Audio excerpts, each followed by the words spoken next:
Sounds fair. Today you are. Hello, everyone. Hello. And welcome to, this is the first live show for the Avengers Reading Challenge for 2022. Woo! So that's exciting. It took us 3 months. And almost a half. 2.5 months, I guess. It's fine. It's fine.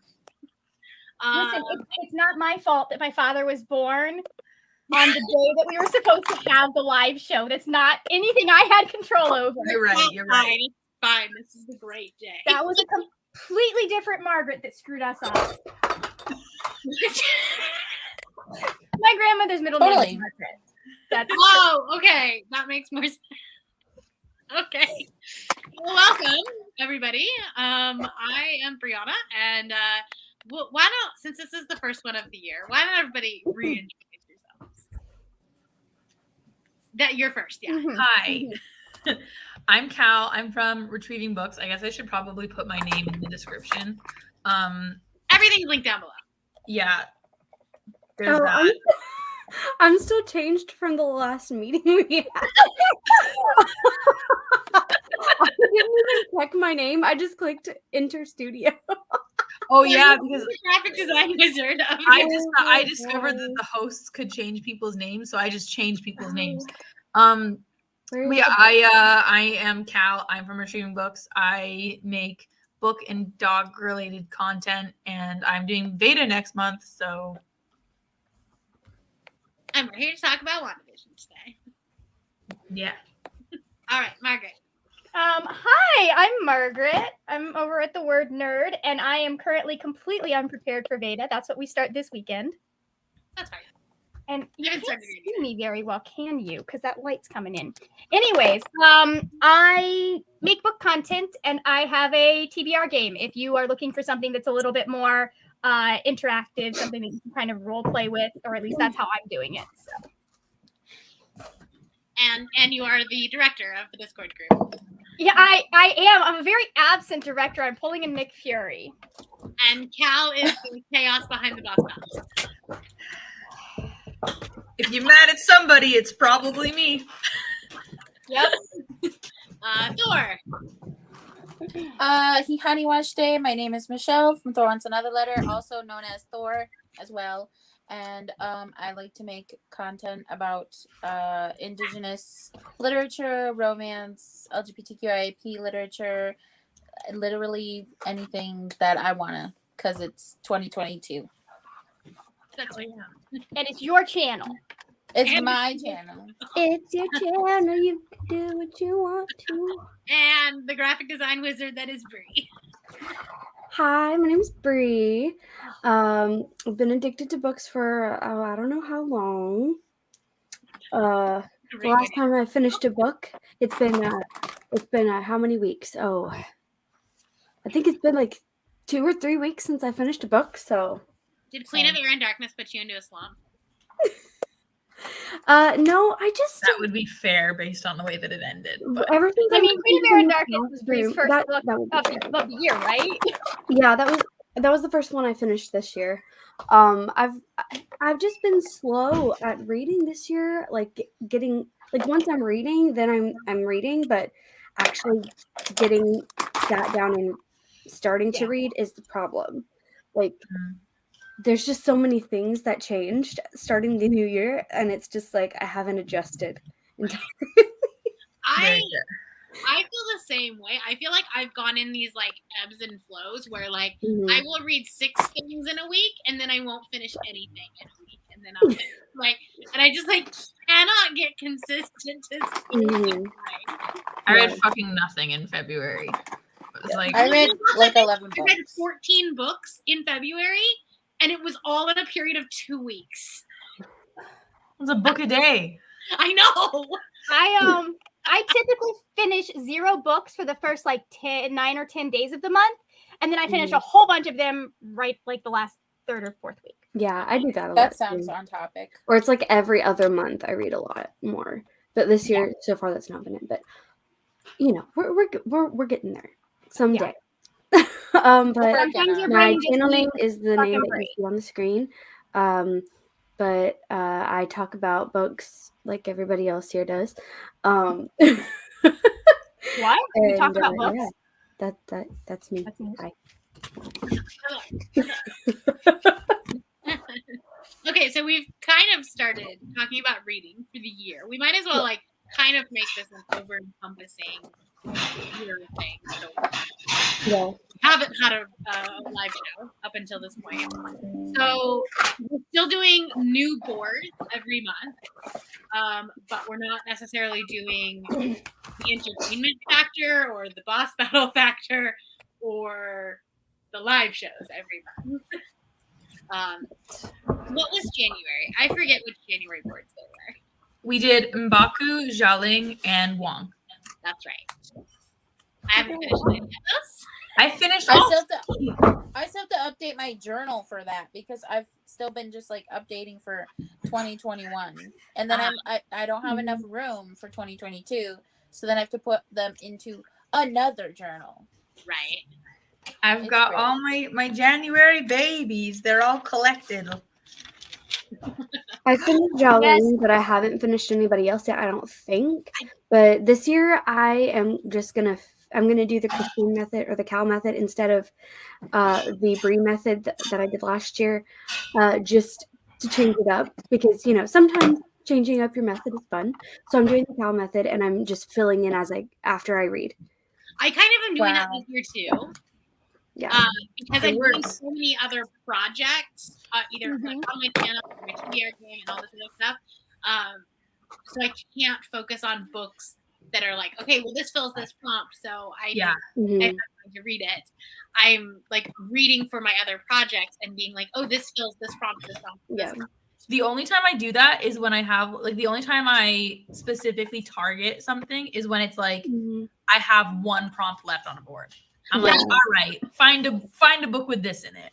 That's what I did for Finding Joy because I was like, I don't have any books on my TBR that are from Eastern Africa. Right. So like you recommend. Or if there's something specific that I know I want to read that fits a prompt, then I'll like pull it in to my plan. But for the most part, I'm gonna try to especially because a lot of the content that I want to make and that I have a lot of books for right now is like I need to focus on the video for that and like actually do it, or it'll just keep sitting there on my shelf and I won't be making the videos that I want to make, and then I won't be putting out the videos because I won't have the content.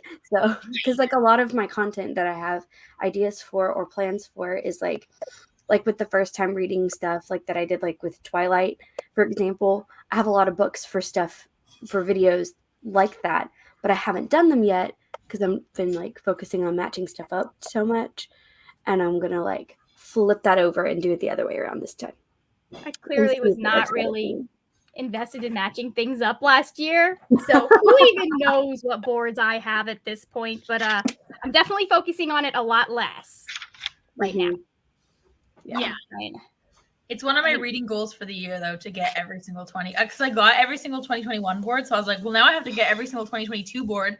Mind you, we're putting out more boards in 2022, despite the fact that we're doing less other stuff. So, I campaigned against that just so everyone knows. I was like, why are we doing 4 boards a month? Because it's because there's so many some good of you. characters. There's so many good characters. And we have 2023. We need to save some people for 2023. Well, I think what happened, here's how I think it happened. We were only going to do boards for the show.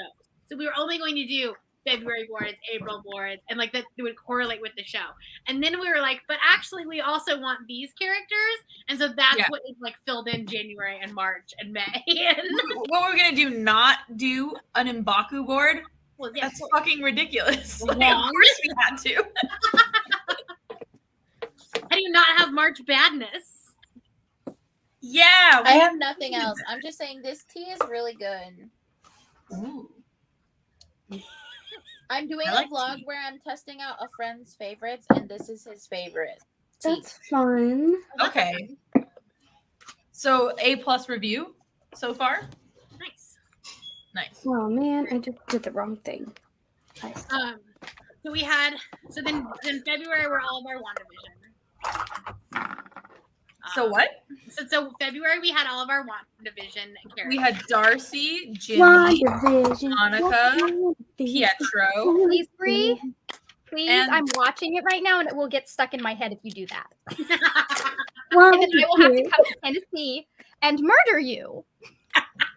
but, She's spicy Wow. today. What is this like but Floridian it's spice Tennessee. going on?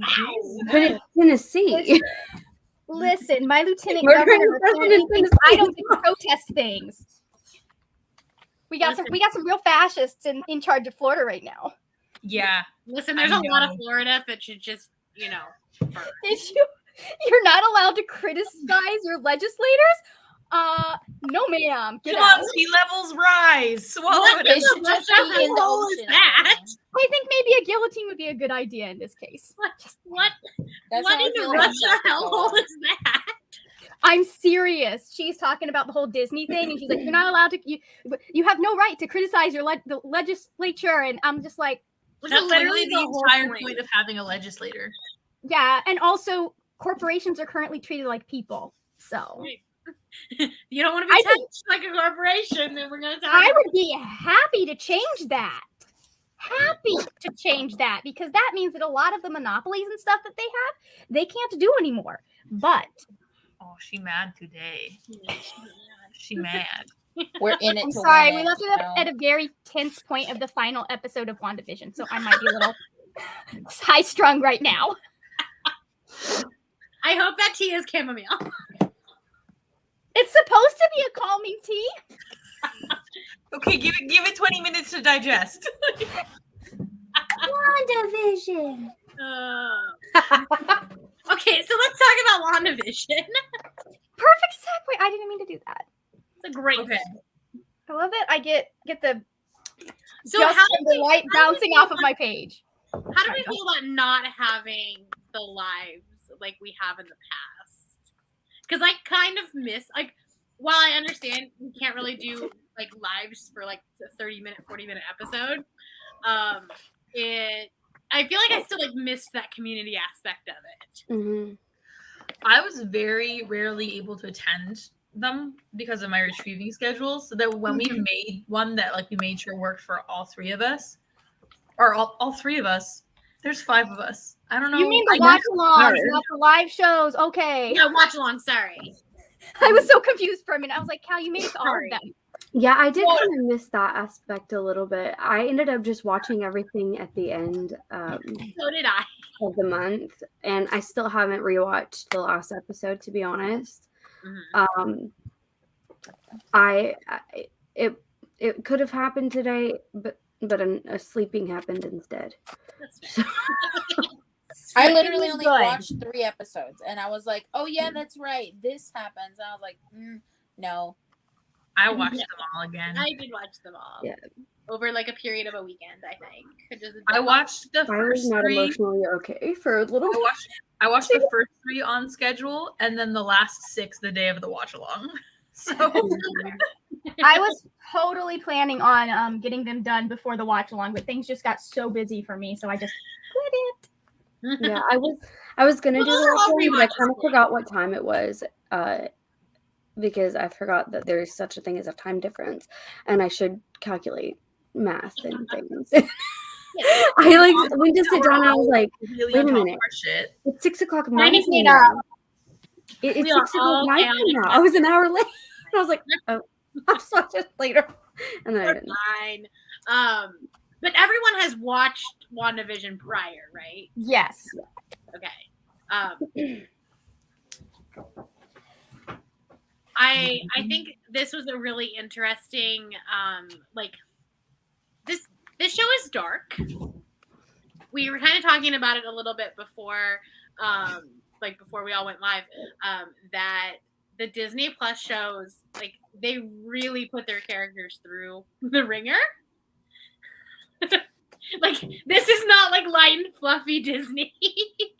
Mhm. I mean, think about the movies though. Like they put them through the ringer in the movies too. Some of the movies, okay. I mean, in one movie, you know, we have Thomas the Tank Engine blowing up to giant size in the middle of a battle, like, ah, cute. And then the next, it's like, you know what, Wanda? Everyone you love is dead.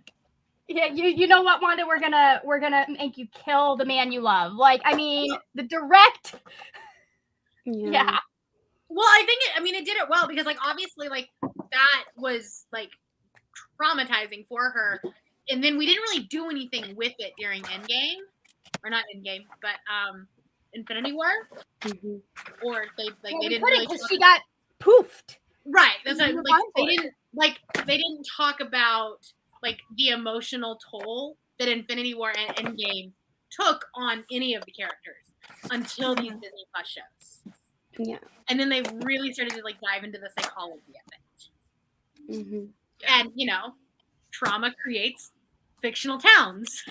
Yeah. And children. That was one of the things for me was like rewatching was so much more emotional because you knew what every little moment meant. Like you knew what all of the conversations, all of the comments made by people who Wanda was controlling. So it was actually her talking to herself this whole time and having these conversations with herself this whole time. Like, I was having a conversation with someone at work actually about these Disney Plus shows, and they were like talking about like which one they like, and they were like, "Yeah, I watched the first 2 episodes of WandaVision, and I didn't get it. Like, it didn't feel like Disney." And I was like, "I totally get that for the first 2 episodes, but like keep watching. It makes sense." So did they say it doesn't feel like Disney?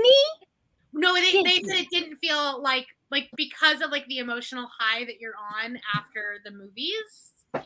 That it didn't feel like it went with the MCU. Yeah. They're like it just felt like a filler. It felt like they were just like trying to get money. And I was like, you don't understand until you get further in. I was like, you need to keep delivering your emotional trauma, but in a different format. That's interesting because like I kind of had an idea of what they were doing because I've watched the Dick Van Dyke Show. Not a lot of it, but I've seen some of it. And so I'm familiar with some of the tropes that they had. And so I knew that like from that and from stuff that I saw when my parents were watching some of the behind the scenes stuff, I knew that everything was going to be in the tone and style of each, decade of TV. So I wasn't expecting those particular ones to be particularly light and fluffy. Each decade of history. That's so many episodes. But I think probably, and these like the person I was talking to is not like, they're not quite the nerd level that we are at. So they were just like, I don't know if he thought that it was just like, oh, they were just like playing on sitcoms, but with Marvel characters. And that's how like the rest of the season was going to go. And I was like, oh no. Which like, to be honest, I can't understand how you would think that that's what it's going to be with the first episode having somebody like almost choking with the repetitive stuff. That was so uncomfortable. Like, how do you not realize that there's going to be something like it's going to go differently? Stop it! Get further into it. Stop it! Like, that's just me. Fucking creepy. But that's just me. It's like at the beginning of a book when it's like you realize that something is going on underneath it all, and it's going to get darker as you go. Like it's like that in the show. Yeah. Yeah, and I think if you've only watched the movies, you're not going to have some of the comic book tropes in mind either. That's also because, I've definitely This is why people don't watch most Marvel things because they're like, well, you have to watch everything, so I don't want to watch it. Okay, just say you're boring. I'm sorry. Maybe Thor needs the calming tea. I support has peace tea. It's not very peaceful. I'm fine. Batman. I support whatever level of being involved in comics you want to be. Like, I don't think you have to have read every single Captain America comic to enjoy the movie because I haven't. Nobody has. It's been around since 1940. There was a time that I thought I could, but the MCU is very accessible to the casual fan. Yeah. You will still get the base, like the story, just watching the movie. Yeah. It's like little Easter eggs that you might miss. But I think also like what we have to kind of think about with Scarlet Witch in particular is like we're not going to get a House of M run in the MCU the way that the comics could do. And like House of M is such an iconic part of Marvel's history, like as a comics, that this was like kind of an homage to like, well, what happens when Scarlet Witch loses control and changes reality? And so like I think they did that in the best way they could, like adapting it to today, adapting it to a streaming platform, and also not making her completely insane, because in the comics they do that really fun trope of women can't control their powers and go insane and ruin everything. Well, and they like didn't do that. They gave a real reason to why she lost control. Right. Yeah. Like, And it didn't end with her having into her grief. Yeah. Which in the comics, the idea is that she believes Billy and Tommy are dead, so she like essentially just says no, like says like, oh, like I wish there were no more mutants or whatever, and then like all the mutants are gone, and so it's like she baby genocides, like still by accident, and like the idea is that she's like too powerful for her own good. I think that this show did a really good job of being like, no, that's an outdated trope, like, right. And I appreciate that. Yeah, For sure. You're muted, Margaret. Sorry. They really adapted the House of M plot to the MCU really well, I think, with the characters that we have. And then another interesting thing about it is they're dealing with a character that has been very inconsistent with her powers over the years. Like Scarlet Witch's powers are all over the place, depending whatever on the writer wants them to be. So I like that they were able to kind of develop they're developing a very consistent arc for her and her powers in this. So, and I think it shows an almost human element, because it's like it's very relatable. Obviously it's not relatable in the fact that like most of us don't have like world-changing superpowers. Most of us haven't been through are having our house blown up either, so right. But it's like it is relatable in the fact that like it's about grief, and it's about like the fact that she saw her loved one die, and like is trying to deal with that, but not in a very healthy way. And that idea of like, well, if I could control everything, then nothing bad would happen. Right. She can bring back Vision, mental illnesses. But I think probably it was a case of like, because she didn't know. If I remember from what I just saw, she didn't know what she was doing at first. Right. And so obviously she's not going to want to undo that once she realizes what she's done, because Vision is there. Yeah. Like. Yeah, and she's made the perfect life for herself. And I think it was very well written in the fact that it starts out very light, and even like maybe not every, because the end ones are not, but like a lot of the episodes have this like light comedic, like sitcom theme to them. They have these funny jokes, like Pietro being recast. Like so, even when you're outside of the town, like even Darcy is like this comedic character. Yeah. Like comedic character, but at the same time, it still has like really underlying story. Well, I mean, even in the 8th episode, it was comedic, but even though everything's like falling apart and all this stuff is happening, but it's comedic in kind of like the specific decade of TV that they chose. Right. A lot of shows were like that, where like life is falling apart and we're just narrating it to you. So I thought that was really good pairing. Yeah, like the post 9/11, post recession kind of. The 2010s era, I think, was like it was so spot on of like trying to emulate The Office and Modern Family. Yeah, and it was just like it's so good. Because I think that there's like a scene from like season 1 of Modern Family where the mom is like got her hair all frazzled. No, it's fine. It's just Monday. She totally did feel like Claire Dunphy, like for sure. She really did. I think also too, what's really interesting is like they did a really good job of like really playing on like what the emotional message of, or like what the like social message of sitcoms is supposed to be at the time. So like the 80s, it was all about like teaching wholesome family lessons and like keeping family values alive, like Reagan era, rah rah rah. And then she's like, "Oh boys, like we don't run away from our problems." And then when it's funnier to hate your kids in the 2010s, she's like, fucking get out of my house. Like, I only wish, and I'm sure that there was a reason why they didn't, but I just like, as a 90s kid, I wish that they would have done a little bit more of an homage to Full House. I feel like they did kind of. I feel like that was more Yeah. when they were doing the 80s one, that was kind of where they Yeah. were. Like the going opening with scene that. where they're all having a picnic on the like, I was Yeah. like, That's Yeah, true. the intro felt shot. like it. But The intro felt I like really it, but the wish that the staircase would have been that like L-shaped staircase. the show itself ended up not feeling the episode itself ended up not feeling that way so much. I think because it was the Halloween one. Oh, that's The true. 90s one is the Halloween Mhm. one, so I feel like we're No, that was more the- focused on the Yeah, Halloween element. that's the one where I'm thinking Pietro comes. the 80s one. The 80s one where they had the opening like Full House is the one with Sparky. Yeah.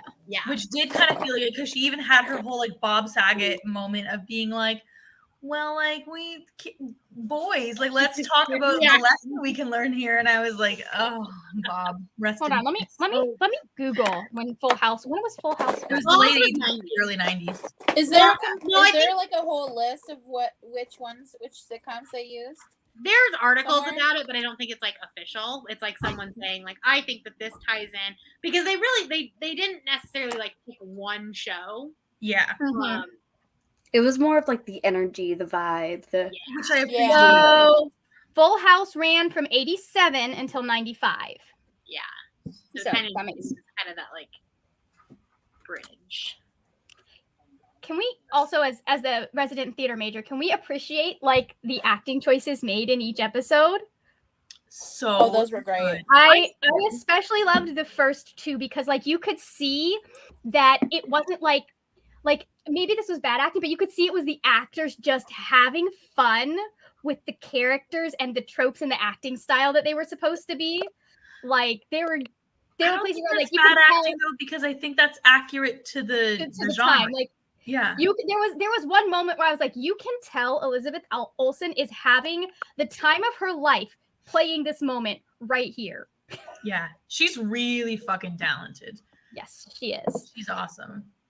Did you hear that? Okay, this might be like not true, and maybe I'm like feeding into the rumor mill of but like some of the Marvel pages I follow, that apparently Ashley Olsen is going to play a variant of Scarlet Witch in Multiverse of Madness.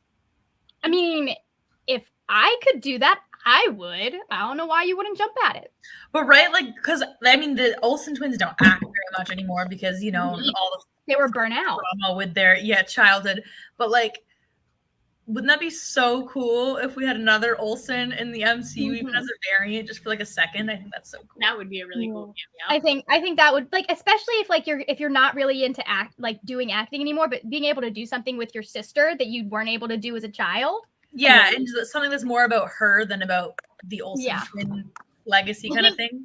It's really interesting because Mary Kate and Ashley were so like they were such like pilot actors. They were it. Wasn't. And because of that, like Elizabeth is so big now. And she's actually been able to make her own image and brand. Yeah. Whereas I think that if Mary Kate and Ashley were to try to come back into acting, like you still have that like stigma of childhood. Yeah. Which is unfortunate because they were always talented. Yeah, I think it depends. I think it depends on how they would choose to come back and also like how much time had passed. I think they could try now and actually get some serious parts if they wanted to. Yeah. But especially since the Olsen twins. Scarlet Witch is a serious fucking part and will be campaigned for Oscar material, okay? Okay. Okay. As long as you know that. Hello, Rye. Welcome. So, but yeah, I really appreciated how the acting changed as we went through the different decades and getting to see some of that. I bet they had so much fun doing that. Yeah. And you don't often. Sorry, go ahead, finish. I was just gonna say, I wonder like how much research they had to do. Like, how many episodes of Dick Van Dyke show did they have to watch to try to like emulate? Elizabeth Olsen said that that's some of what she studied. Like she said when she went wherever she went to do acting school, like they studied, because she was talking about it really was fun to be able to put in place some of the techniques that she'd studied in school but didn't necessarily use now. Which is why I enjoy those episodes so much, just because I don't think we often get to see actors having fun acting when you're watching a movie. Like just obviously having fun doing their jobs. I'd like to interrupt everything to show off Sam's squirrel sweater. Oh my god! Like fluffy tail. You look great, buddy. I'm styling and profiling. It's so cute. Perfect. So good. The only thing I don't like He about looks having big perfect. dogs, none of those fit him. Yeah, so this week our weather went from pouring rain all early this week to beautiful sunshine in the middle of the week to snowing. Same here. Okay. Same with Ontario. Sounds about right. And like we had even a- within the day of Friday, it rained at like Mhm. 7 a.m. It was 60 degrees and sunny in the middle of the day. And then it was 18 degrees low and snowed. I was walking my dogs all over town. I was walking to bookstores on Thursday, and today at returning, I was freezing my ass off. I was like, I hate being outside. I have so many questions. Not Who nearly authorized this? as dramatic, but we literally had a rainstorm and the temperature dropped. Like this morning, a rainstorm at 9 a.m. and it dropped like 10 degrees. It's fine. It's just geez. March. So, what are some of your favorite moments from the show? Just like the little pieces. Okay, so I think that so when I watched it the first time, I remember so WandaVision's not my favorite of the Disney Plus series, first of all. So like I like it. I think that's really good and really clever. But I think for me, the moment that hit me when I was like, oh, I like this was the episode when we switched to Monica's point of view. I think that I was like, oh shit. Like when it connects everything that was happening to like, I just loved the layers. And I found Monica to be a really, really compelling protagonist to follow. So I think that episode for me when it's Monica, Jimmy, and So Darcy. excited to see her. Monica and Darcy are my absolute faves. Anytime it's Monica, Jimmy, and Darcy is like the best time of the show. Right? Yeah. I also really appreciated that moment in the first episode where like they did the play on what are you wearing, and then wait, well, hold on, what like they like being able to just take one line and repeat it and have it be completely different, and I just enjoyed that. I liked the part. I think it was either in the first or second episode when Vision's at work and he was like, "Yes, but what do we do?" I love that part. That's such a typical 50s sitcom thing of like the men going off to work, but then they like never talk about like what they do. They're just going to the office. Right. And it plays into like the whole arc of the show so well too. Yeah. Vision. But in the first episode, you're like, that's a funny little like quip. You have no idea what's going on. But then That he's slowly waking up. Yeah, exactly. Yeah. And I also love the line. She recast Pietro? That was such a good line. I loved Pietro. I thought he did such a good job. He did great. Fantastic job. I would love to see him come back into the MCU. I love him here. I really loved him being like the annoying uncle that like gets the boys all like too riled up before. It gets them too much candy, apparently. Yeah. I also think it's fun that like when you think of Paul Bettany's like journey in the MCU, he was like mad at first that he actually had to come into work. And then like Elizabeth Olsen didn't want to do a TV show. She was like really like hesitant that it would be bad and like cringy, like Agents of S.H.I.E.L.D. cringy. And then now they're like both like season 2, baby, because it was like such a, I think like. Oh, I didn't know that. Yeah, no, like they neither like right like it was one of those things where it's like, really, you're gonna make us do a TV show? Like, is it gonna be bad? And I just think it's cool that we went with Paul Bettany from like him not wanting to get out of like his house and then like actually wear a costume and like come into work to like, Well, yeah, I mean, you can paint me red for season 2. Like, his character, like, or his acting, like, history with Marvel is like he was just a voice actor on Tony's computer. yeah. And I wonder if, like, when he signed on, like, did they know that he was going to become this huge character? Yeah, Or hard to say because he certainly didn't. Right, but like, yeah, did Marvel? did Kevin Feige? Yeah. There were parts though where you can't not see him in A Knight's Tale. There were just certain lines where you're just like, yep. He's such a good actor. He's so like, He really is. he's very so much likable. fun. Yeah. He feels like he's classically trained too. Right. Well, have you like he can be scary too in like other stuff. Like I think he has a very good range. But I feel like he plays a dad so well. Because he is one. Yeah, because he will post about his kids too. He'll be like, look, my kid walked my dog, and I was like, nice. Celebrities that just like us. About him is that he's not his daughter's favorite Marvel character. Yeah, Do we have anything else to say about the show before we move on to our boss battle? I mean, I just really like how everything connects and the way that they did that. That was really well done. And then how it's going to connect to what may happen in the future of the show. Like, I'm not sure how much of what happens in this show would be in the next movies that we see Wanda in, and how much of it is going to be completely show. I think it's okay. So I think that the way they're doing the shows is that it's almost like DLC content that like you don't have to watch any of those shows to understand the movies.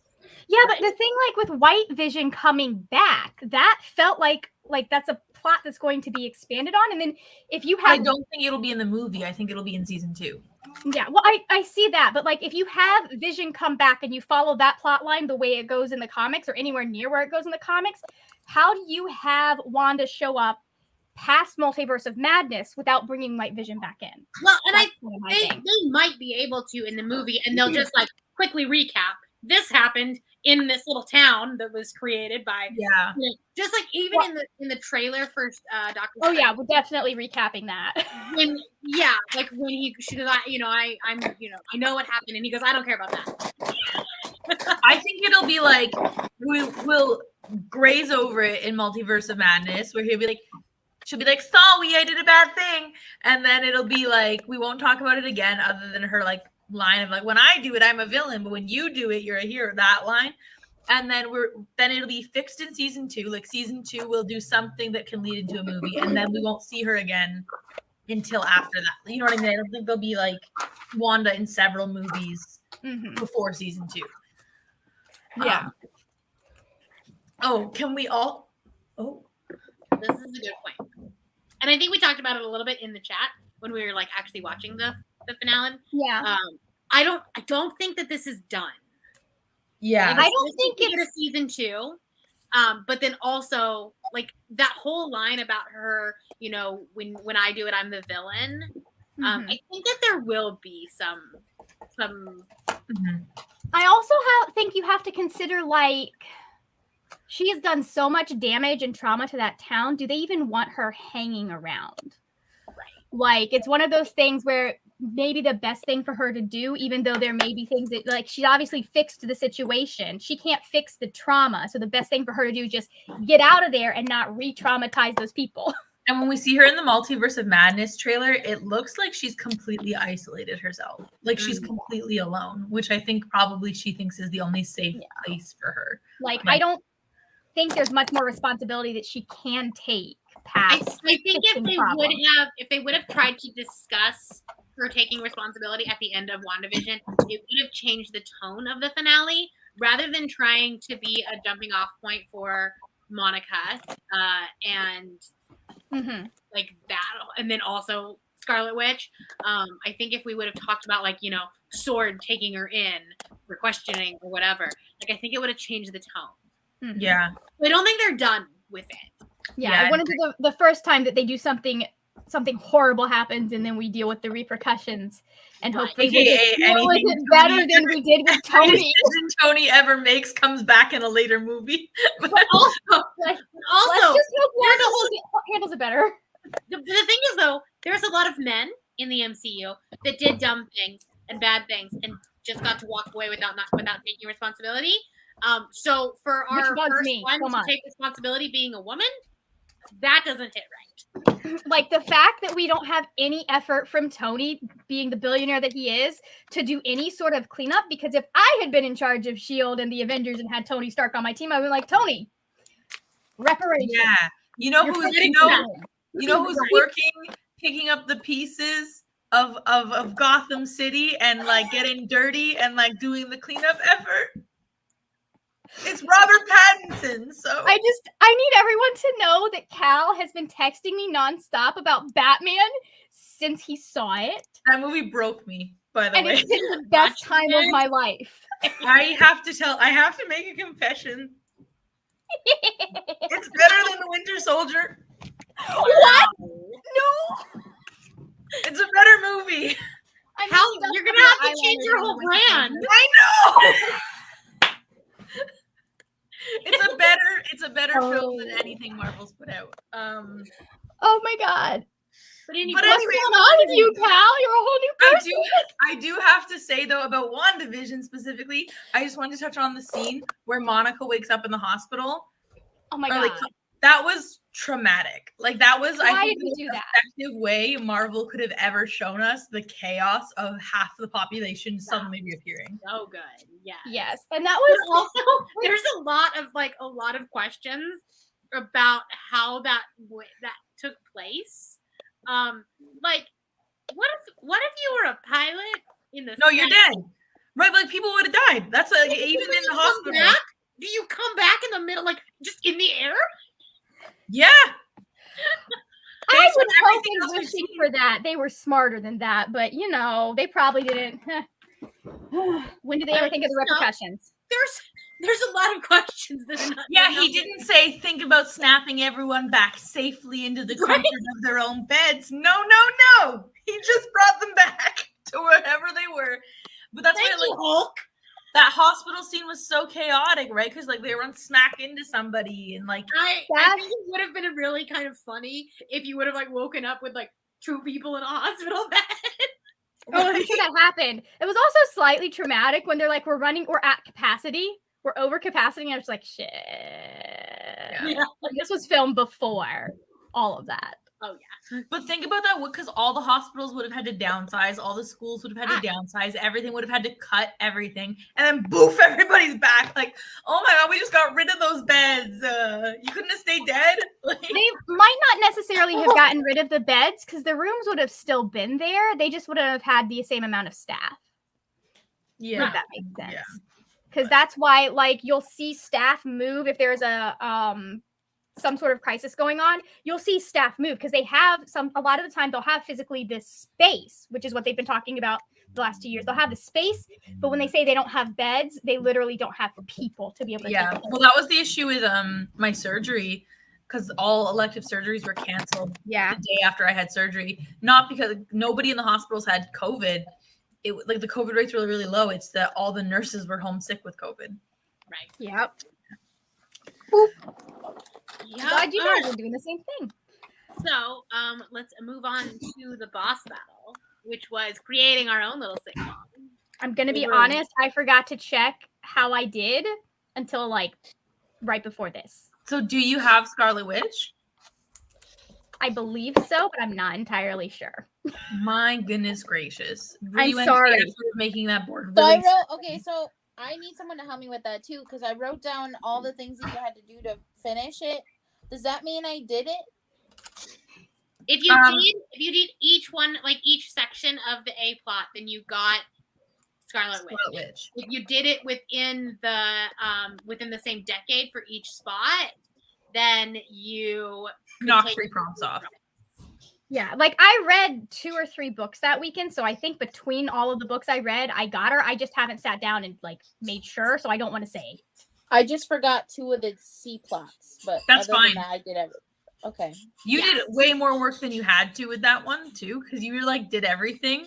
You did like all the decades. You had to do one of each. Like you didn't have to do I all was of them. going to do all the decades. I did part of the 80s, and I did the 50s, 60s, and 70s. The 90s and the 10s just were not for me. So, Well, Thor, then I think you have 4 Scarlet Witch boards if you want to fill them all out. awesome. Good. I got her. I did it all in the 80s. Nice. Yeah. So did I. Nice. See, I was never trying to do all one decade. Neither was I. So It just I worked out. was like, Maybe it's it's fine. It's 3 prompts. I have Hulk. Do you know that my dumb ass made that entire? I made every single prompt on that challenge and didn't even think of a way that I could make it easy for myself. Like You were like, I did, oh, this is just Yeah, really hold fun. I'm pretty sure you did that for Ultron too. yeah. And I Yeah. definitely did You that were like, exactly I with could have mapped Endgame. this out really well, and I just completely forgot what the next. I get like I could have gamed it so hard to be like, what books do I want to read?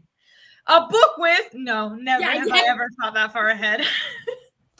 Listen, I did the same thing with Endgame, and I regret it, but I had to do it to be fair. I mean, I feel like when you spend 10 or so hours making a challenge, it would be fair to throw yourself a bone. I just didn't. I mean, I did get the advantage of being able to plan ahead, so. Yeah. Well, I mean, we kind of all that. Yeah. But that is the benefit of just doing this reading challenge. My question to anyone in the chat was, how did you find having a PDF instead of like a graphic? Because I think it'd be fun to make more like longer form PDFs like that. Because it was really easy, like one place to keep track of everything, like all the different rules and everything. But I think there were a couple of people that had a hard time because, it was a lot. yeah, I find it easier when we do stuff like we did with Infinity War, where it's all broken up into separate graphics, because I can sit down, like for my brain, it's easier for me to comprehend it. Because like the first time I looked at that PDF, I was like, there's so much there, and had to exit out. But it's doable. It just took a little bit more of a brain power. I think it would have been the only thing I would have changed is making it so that everything for each section was like on one page. So it's like you understood you had to, because like at first it took me a bit to realize, okay, you choose one of these decades and you do that decade. Like you choose one of these options. Like it took me a bit to figure that out. I was scared So of I would have making maybe like too small, but then I guess like it was huge, so I probably could have made the font smaller. I thought the font was great because of the fact that I don't know, I felt like it explained it better for me, even though like I didn't need it to explain anything. It just was big enough to where I was like, okay. Right. Regardless, you did a fantastic job. You literally destroyed the challenge, Thor. Like, I think that you know in like Criminal Minds, and they're like, wow, clear signs of overkill. You were like, I'm going to complete it 4 times. Like, what the fuck? Just had you know what it is too? It's like you've been like the laid back one this whole time, and then you came in this year with like the first battle. You were like, no more. And you had it. I think you had to finish the first night. I'm not gonna be the laid back on this time. Literally, I was like, me and my Libby app were best friends. Like you killed it. We were like, you're done. Like,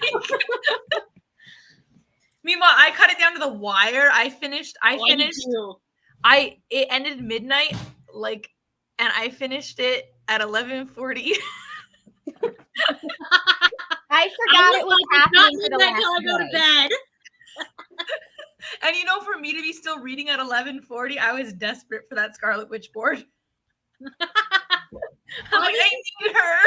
I was just very thankful for Rise Sprints Saturday night, because that's how I finished the last book. Makes sense. Right? Yeah, that makes sense. The bad thing was that it was like a 2-star book, and I was like, this sucks. Same with mine. I read the Bone Spindle, and it was bad. Okay, so I saw your vlog on that, and I was like, man, all I've heard is good things about this. Oh no. Well, I just filmed last night like a boozy book talk rant about it. So I've Um, also, See, I read also it, and the off only topic, thing I was I've upset heard with. off topic, but I have heard very positive things about Gallant. So I guess I just have high standards. What Thor, what were you saying? I read it, and the only thing that I was upset with was I actually I had to read it for like Penguin to like post a review, but in reality I read like 30% of it, and I was like, what the fuck? And I'm mad because I thought this was about Shane and Fiona. So did I. It is the two women on the cover are not the. It's no, that's not. One of that's them, not one of actually them what- lesbian and one of them straight, right? I thought this was gonna be really gay. that's a little bit of like- queerbaiting. Shane is really gay, okay? Shane is a really, really lesbian character, but the book itself is not really gay, if that makes sense. Like, Yeah. she's great lesbian representation, but like, I wouldn't say that it's a very queer plot. It's not a gay book, but it has gay characters. Yeah. That's Which a I good way to was very describe it. upset about. My frustration was the sheer amount of flashbacks. Like, it was a flashback like every fucking 20 seconds. And I'm like, I don't care about your dark past. You're 16. I think that was a way of like info dumping. Yeah, it was so info dumpy with flashbacks. And at one point they were like, yo, what's up? And I was like, We don't speak like that. we're just suddenly dumping AAVE into here for like one page and then never again. Like, oh, like what are we doing? But Well, I yeah. can't successfully say that I read City of Bones for this battle. And I'm pretty sure I texted you, Cal, and I was like, why is this book so addicting? And I was like, because it's like junk food. It's not good for you, but it's tasty. Listen, it is junk food is not. I mean, it is, but it's okay in small doses. Yeah. You know, it provides some palate satisfaction. Put it down. One City of Bones book a week on a cheat day. I did. Like, I finished that book in 2 days while also on a business trip. Like, that should, which like I never read on business trips. It's fun. So there was that. I'm gonna be And now honest, I they own don't get all much of better. I now own all of the Shadowrunner books except for like the Magnus Bane and the two little ones. Mm-hmm. But I own all of the big ones. And I've got them all used, which is fantastic. Mm-hmm. Except for Chain of Gold and Chain of Iron. You know the problem with them? The Huh? problem with them is that they're too thick to all fit on one shelf. Oh my god, right? Right? That's the problem.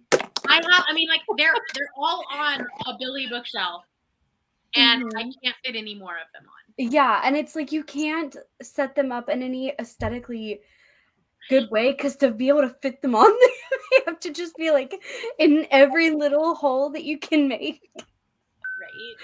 Right?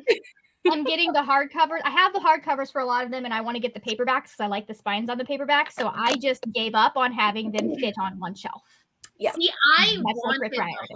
hardcovers, and that's why like I was on this quest to like find them used. So I've been finding them at like half price books or whatever. Mhm. Because I don't like the paperbacks. Oh, see, I don't particularly like the front covers of the paperbacks, but I like the spines. I do too. I like the spines, but I don't like the. Like they're okay. They're not terrible. I mean, like they're the same. They're basically the same as the. I mean, the covers aren't the great on the hardcovers either, and it's basically the same cover. I like the jewel tones of them. Yeah. Yeah, they definitely do have a better color palette on the hardcovers. They look nice. But anyways, no, I did blue of Will Herondale's eyes. what? It's the same blue of Will Herondale's eyes. Oh goodness. Did you just yikes Will Herondale's eyes? Because I have it on good authority that they are fantastic. No, I yikes. I'm sorry, I didn't mean to say that out loud. Will Herondale is my other fictional husband. See, that's just He's a something I child. never know about because He is a I don't child. plan on reading the book. Before Will, Oh, it was Magnus. Not for me. always. It was Magnus for me for a while, but then Will happened, and it's just like, oh. See, I was 20 when I read the first series with Will. So like he was within an acceptable age. And now I'm like 35. I'm questioning Magnus because in City of Bones, you can obviously tell he is so gay. He's bi. Yeah, But like he screams very old man queer. He's He's that. an old man and he's queer. I know, but like he like that's just what I'm getting. It's just he's in his I'm throwing birthday parties for my cat era. Yeah. Believing him. He has other eras. I love Right. everything about this But era, like though. if you're saying at first Magnus was your like fictional crush. I mean, I wouldn't turn my nose up at Magnus either. I mean, he just has an energy. He's just very gay uncle. That's the energy he has. At least So in City of Bones. His current era is exhausted dad. And I love Yeah. it so much. Like, imagine reading. Okay, well then also like as you go in, continue in through the Mortal Instruments section, you're in this specific era of Magnus that just it's a vibe. Well, it's a vibe. It's also a coping mechanism if you think about it, because like he is very sad and I think he's pretending like he's happy, but he's very sad. And my favorite Magnus is the Magnus that like walks in on teenagers and goes, "I am too fucking old for this." Don't forget. I got bored and started a cult era Magnus. Oh, That one. Wait, which era is this? That's his side series, The Lost Book of the White. Oh, He's just like, oh, remember that time Ragnar fell and I started a demon cult? They got out of hand and we have to go stop them. him and Ragnar's relationship is one of the best things. Like that is one of the best friendship relationships. Mm-hmm. Oh my god. I just love them. Oh, see, I don't know. I just for some reason he and I just had a connection. Okay. that's fair. Listen. Yeah.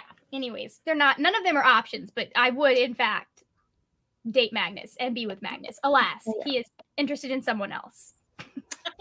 It's fine. So Bree, you did your boss battle with graphic novels, right? Yes, I did all graphic novels. How did that go? It was a great time. It was what I definitely was in the mood for. I really wanted to read some graphic novels because I mean, as we all know, I have not read a lot of things this year. The most of what I have read is now graphic novels. Because I read all of those. So it now outnumbers the regular books I've read. The prose books that I've read. But it's fine. But yeah, it was a great time. I read all of the T-Dragon T-Dragon series and now need to own them. And I read The Girl from the Sea. And then I read this little comic, like e-comic that's really short called Post-COVID, and it's about the postal service during COVID. And I really wish I had read it earlier on because I feel like it would have hit better if I had read it before I'd kind of already lived through and been there and done that on all of the, key points. Because it was like not really new information in any way, but I mean, it was all like, it was more like, I was reading it like, oh yeah, true. So it's kind of like, it was but that can be really cathartic though. Yeah. Right? Yeah. I feel like if I had read it at a different time, like either sooner or later, instead of like right now, I would have enjoyed it more. And then what was the other one that I read? Oh, this. Oh, yeah. Which was interesting. I need more information, please. Because it's volume 1, right? Yes. Oh yeah, nothing's gonna get explained in volume 1. Exactly. Like things happened, but like it's just not enough. Because like a lot of what was in here too was like backstory of what's happened in Mainly vicious, a little bit of vengeful is in there, just a little bit. Not really, like nothing spoilery, just like the where the characters are at the end of vicious. Yeah. And like where they start out in vengeful is kind of included, but it's mostly like about different characters, not the same characters. It's like this whole other cast. Like we get a little bit about Eli and what's his name? Oh gosh, Not important apparently. Victor and Eli. But it's mostly about this other little girl who's an EO. And she sees like when people die, or like when she sees a reflection, she'll see when the person that's near her is gonna die. So like she wakes up in the hospital after her thing, and she like sees a reflection, and she sees when the doctor that's standing right in front of her is gonna die, and then she sees like when all of her family members are gonna die, because in your house you're gonna end up seeing reflections all the time. So then she like runs away and all this stuff. So it's like, and she like finds these other EOs somehow. But like, because the whole government tracking down EOs thing, like she's almost gets captured type thing, but then she doesn't. And so she ends up in this like kind of like a similar group to like Victor's little group of found family people. I'm thinking is what it's going to be, but it's like a different group. Yeah. I'm wondering if they're going to end up being tied into each other at any point. I would assume at some point we're going to get cameos from the characters that would be in the first couple books. Yeah, and I'm not sure if any of these characters were shown in, because this is 1.5, so it goes in between Vicious and Vengeful, right? So I don't know if any of the characters that were in this were in Vengeful, and I just don't remember, or not. But it like it takes place where a lot of Vengeful takes place. But yeah, I just need more things to be able to fully appreciate it. I just want once I have like all of the volumes and all of the books, then I will be like more excited about it, I think. But for now, I'm just like in the waiting mode where I'm like, okay, what next? Right. Because it's like it wasn't bad. I just want to know what next. It's not enough. I need it all. I need everything. It's one of those things where you have to be like, I need to know what the answers are before I can decide how I feel about this particular what's happened in this one. Yeah. Yeah. So what was everyone's favorite book that they read during the boss battle? It was, remind me of the dates? The 26th through the 5th. Okay, thank you. I can do that. So I only read 2, and one of them was the fucking bone spinning. So then the other one is No One Here Is Lonely. So that would be my favorite. I guess I'll have to say excuse me while I ugly cry, because that was of the 2 that I read. That was the best one. It was super cute. Aww. Yeah. Is it middle grade? It's a young adult about a girl who's like in her senior year of high school, and she's trying. It's by Joya Goffney, and basically what happens is her journal goes missing, and it's got a lot of really personal lists in it. And so she teams up with the boy that she thinks stole it to try and find it because somebody's blackmailing her. Okay. And I thought they did a really good job of like capturing. Not that I know much about the high school experience, but I thought they did a really good job of like making like realistic high schoolers at the end of their college era kind of thing. Nice. So it was you said the 26th? Yeah. Through the 5th. You were reading it on our first day, like live. Yes. So. And did we have to finish the book for it to count to fulfilling the prompt? Yes. That was in the C plot. So I read 2. It's fine. Bree, what was your favorite? My favorite was the Tea Dragons ones. Those are adorable. I can't say which one in particular. Have you read her other one? I think it's called like Aquacorn Cove. Not yet, but I have it favorited on Hoopla. So I love that one. That one like talks a lot about like the coral reefs and like not taking from the earth like more than what you need. Mm-hmm. Really. Yeah. Or what about you? I'm definitely excited to read that one because I really liked her writing and like the whimsy and all of it. They're so precious. So good. So good. Thor, what was your favorite book that you read during the boss battle? Heartstopper Volume 4. I love that one. I just finished that one. That one hurt. Nick Nelson is an icon. I personally feel like Nick deserves a lot better than what he's getting. I think Nick deserves to be president of the universe, surrounded by only fluffy, soft dogs. Like, if, like, wow. Just. We're here for the bye boys. Exactly. I just love him, okay? I had a whole thing, but it just. It's just went out the gone. window. It was He gone. just needs to be protected at all costs. That's All costs. I my didn't read. favorite was Amari and the Night Brothers. Yeah. That one was good. It wasn't 5-star, but it was good, and it really set up for a sequel. Good. That's exciting.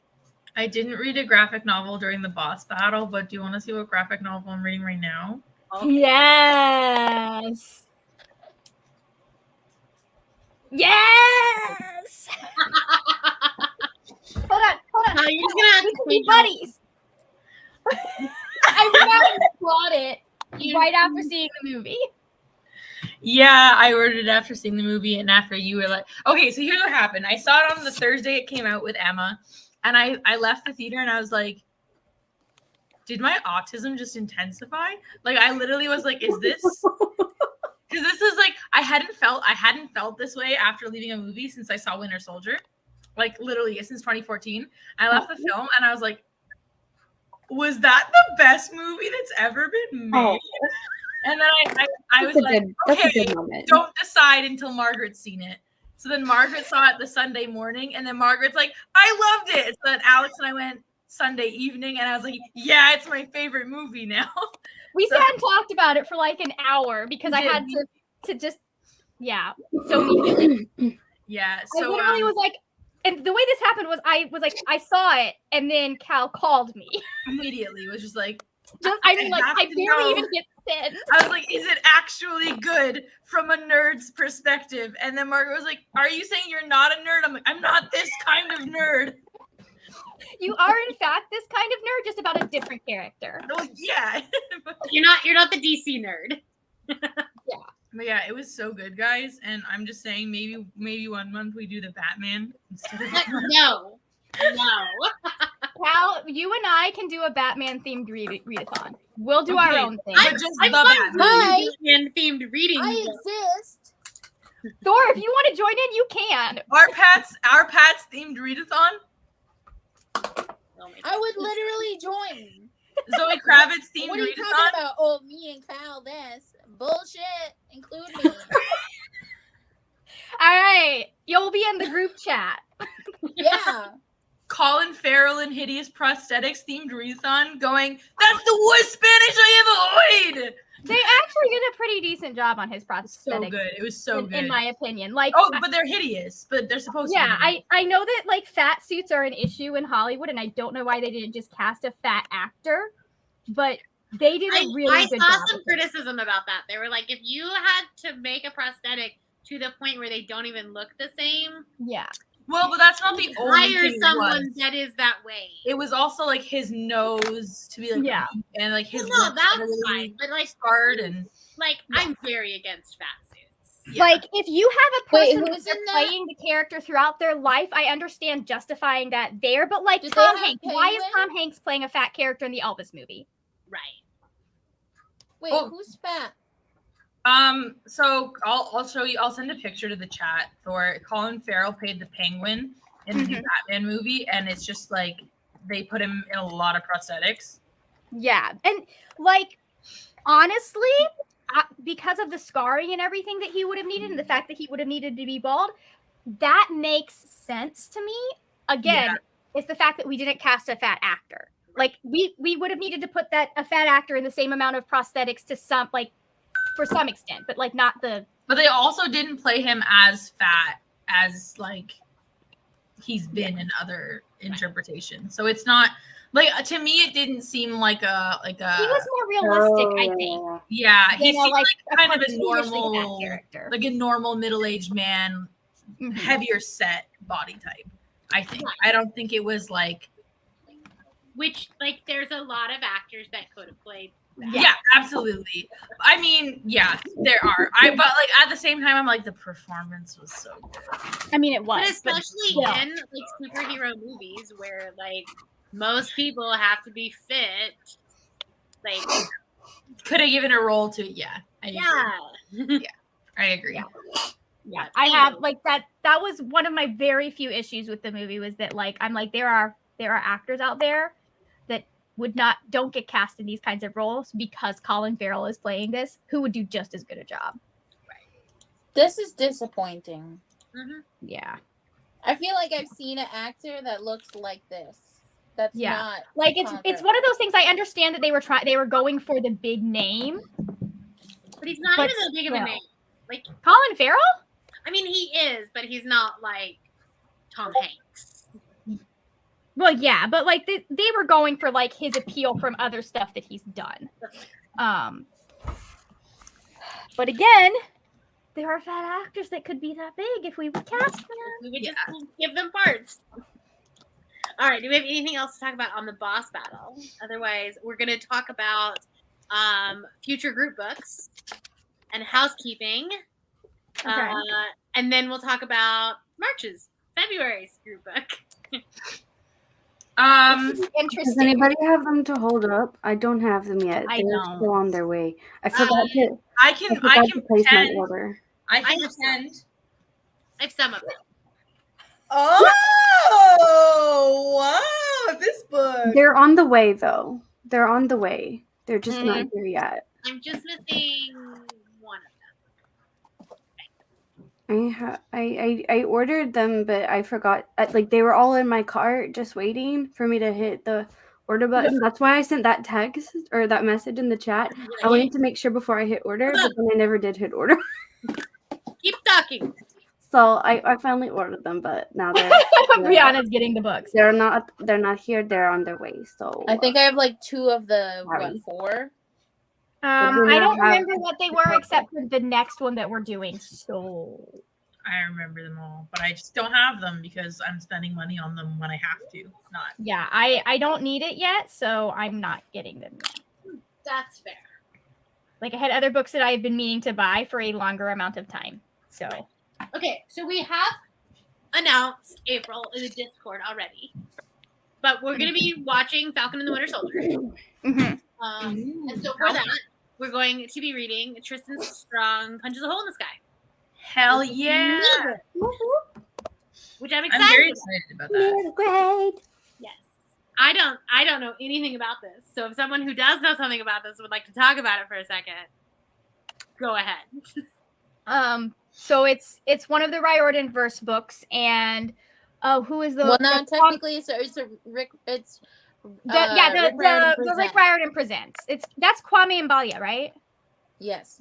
Okay, so it's kind of from what I remember, it's a fusion of like Black lore from the American South, and then also African lore, folklore, mythology, etc. West African specifically. Kind of like colliding in Tristan Strong's life because he punches a hole in the sky.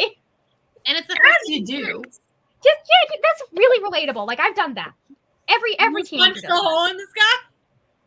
Yeah, every teenager does that at some point in their life. It's part of puberty.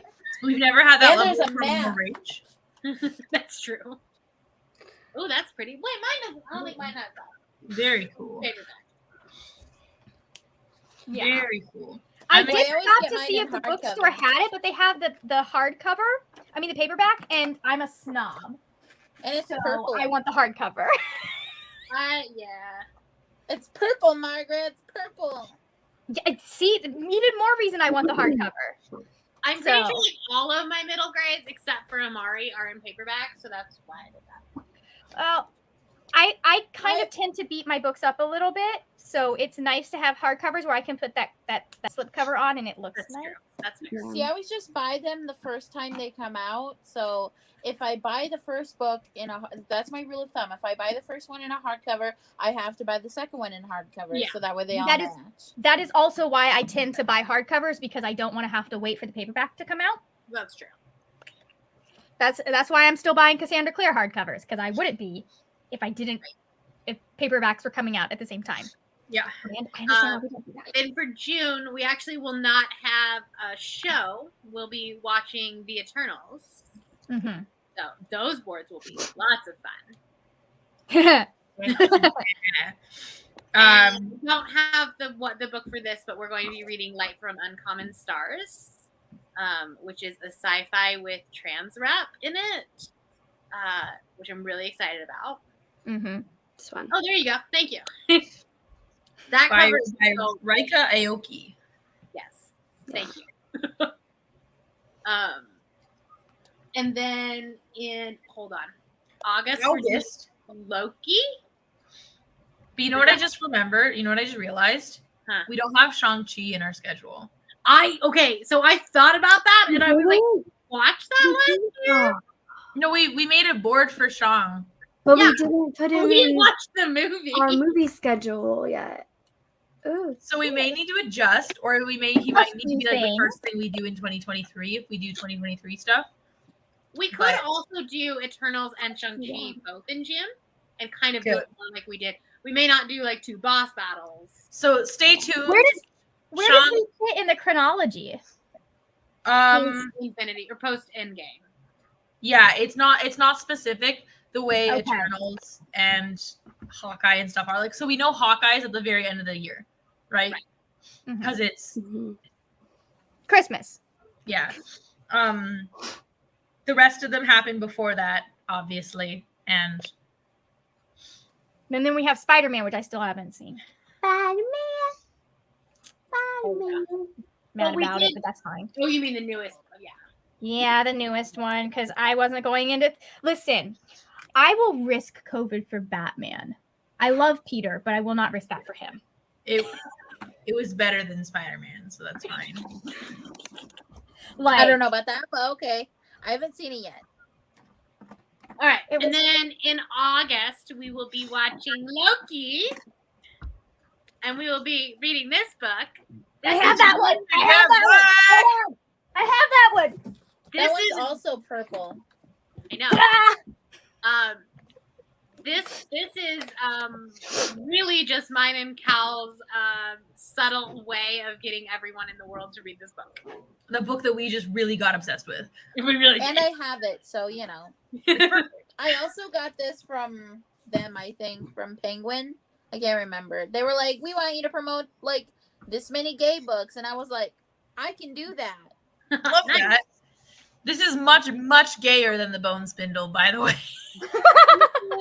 Oh, This yeah. I is better. gay. Yeah, This is Gay Cinnamon Rolls in Space with a Mhm. twist. It's so queer. I mean, there's not it's a like, jet ski, but I mean, there's a spaceship, so.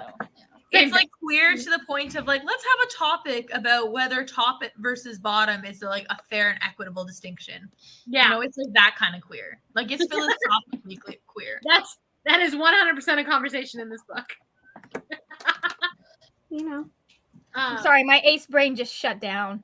No, but you'll like it though. Yeah. It's like it's about like gendered language and power structure. Okay. It's good. It's good. And then Yeah. would one of the people that has more of a brain than I do? Yes, that you are correct. Am I correct? Okay. Yes, you are. Okay. So October, we'll be doing What If, and we'll be reading My Heart is a Chainsaw by Stevie Graham Jones. Oh, I have that one. Hell yeah. Yes. Woo! You're reading 'Cause I this. got the, you know. Oh, wow. the memory. The little slippy It cover. looks like a Ooh, nice. videotape. Oh my god, that's such a cool love it. marketing idea. Great. It fits the He premise was so of happy it. about too. it too. Yeah. So this is a kind of like homage to slasher films, Okay. and I don't remember the reasoning why we decided that this would be a great book for that one. I think we just wanted something fun and different and maybe a little bit scary to go with the zombies episode of What If. I think that's what it was. Yeah. I just Me knew I too. wanted to read it at some point, so I was like, okay. It's kind of like, because it's like an homage to all these different films, it's kind of like got that vibe of being about different, or like incorporating different things. Right. Which What If does. Yeah. We knew Stephen that we weren't Graham going to Jones pick brings one name book. brand snacks to all of the celebrations. I just know it. He made a tweet about how he takes all the lollipops from the banks, and I'm just like, I just know he brings the name brand snacks. He just does. You know, you need that person in your life. You need really do. one. So he's not my mother. I love Stephen Graham Jones with my We'll whole be doing life. Hawkeye in December, but we have not picked a book for that. Yeah, we're still, and honestly, maybe that's something we could put out a call for. Yeah. If you, we're specifically looking for Indigenous deaf representation. I literally have like 3 authors like looking for me. Like, I'm on the hunt. Yeah. We really wanted something to honor Echo. We're trying our best. So DM us any of your Yes. yeah, genius. if you know that specific, if you can think of It a means book a that's lot to perfect. me as like the only Indigenous co-host in this thing. It means a lot to me to have Indigenous representation. Yeah. Absolutely. And it does not have to be traditionally published. If it's an indie book, let us know. Mm-hmm. And Echo's the coolest character in that series, so we're just gonna. We could talk about Clint, or we could talk about Echo. Echo, Well, I mean, we could talk about Clint, but it'll take 5 minutes. We also talk about Kate and Elena. It would last the same amount of time that he lasts with his wife. Oh shit! Oh. So clearly, we're all really big Clint Barton stans. I'm sure Clint Barton is a perfectly wonderful person in the MCU. He just is attached to a terrible actor. This is true. Yeah, we're all just Jeremy Renner haters, actually. I mean, there are unfortunately a lot of Marvel characters where the actors have gone a little bit off the walls. So He's just the one that like stayed there. he did, or I mean, a lot of them like will say a lot of insensitive things. So all I'll say is that my favorite version of Star-Lord is the Star-Lord from What If that is voiced by Chadwick Boseman. That is what I will say. That is all we will say on that matter. Okay. Do you have any other housekeeping tips? March Badness is still happening. It's going on. I just haven't had a chance to do it today because I got a new phone and I'm still trying to deal with all of that crap. Like remembering passwords. that's fine. I need to delete Twitter from my phone and put it back on because I cannot access group messages whatsoever right now. And I don't know why. Yeah, I bet if you deleted it and put it back on, then it would fix that. So- But yeah, March Badness is happening. We are trying to find the favorite villain. Not necessarily like the villain that would win or anything like that. Just your favorite. The one you guys like the most. And there might be something attached to that. For no particular. We're doing it for science. Yeah. For science reasons. For science. Don't look at the boards that we released this month and then think that this has anything to do with that. Don't think that. Because it doesn't. It has absolutely. We are far too chaotic for that. Completely different. Completely irrelevant. Yeah. Completely irrelevant. Okay. Does anyone have the book to hold up? Because I don't have it anymore. I'll go grab it. This one? There you go. Yeah. Thank you. Margaret has it. This one. Yeah, I have it. Thank you, Bree.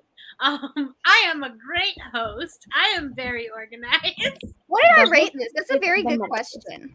I know whatever I rated it, Brianna's going to disagree with me, but okay, yeah, I know what I did. Okay, perfect. I just don't have feelings on the book. It's gonna be a very interesting discussion because I feel like kind of like the Once and Future Witches and Sanctuary maybe a bit, this is one of those books where we did not have a consensus. Yeah, it's like across the board. We've got a lot of different opinions, which I enjoy those kinds of experiences. Right. Yeah, it's honestly didn't like read it. makes for better. Okay, so we know what your opinion then is, Thor. But we've got yours then. You're Like, like, What was Thor's opinion? I'm sorry, my brain. Thor's went. opinion was it was not for Thor. Oh, okay. Thor's Yeah, that, opinion, yeah, it was not for me. I didn't read It it. wasn't a Thor book, and that's fine. honestly, Thor, I don't think you would have liked it. Probably not. You really would have just been like, you're being dumb. Which is completely true. they But I were. It really is. For you, I've known people that were that dumb, though. The sheer amount of just blurting out the honest things. Yeah. Okay, so what were your guys' thoughts? I'm just gonna moderate this instead of actually having an opinion. I think you should give your opinion. I think your opinion is valid. Yeah. I disagree with it, but it's valid. Nothing is going to offend anybody. Well, so here's the thing, like I don't have an opinion. I don't have thoughts on the Mhm. book, which is Okay. why it was a mediocre, fine book. Like I don't hate Yeah. it in any way. It's just that like it just wasn't. It was fine. Mhm.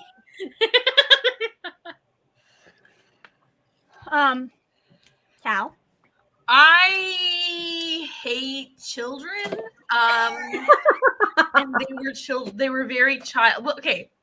So on the one hand, I have to commend her for writing realistic teenagers. Like Yes. they were teenagers, all right. Mhm. On the other hand, I don't want kids, and this felt like babysitting a little bit. I She gave it definitely 3 needed stars. some babysitting. Oh my god. I gave it 3 stars. I think I was more middle of the road in my feelings about it. Yeah. Mhm. There were things about it that I liked for sure. I thought that the calling somebody who's dead, like I think that whole AI thing, integration thing, like it's just a normal part of the world. I thought that was really cool. Mhm. Like that was just an interesting, like this isn't a sci-fi book, but it had this sci-fi element that was just like doing its thing. And I was Yeah, like, I oh, would that's- say it is sci-fi. I would say it's near future because it has sci-fi technology in it.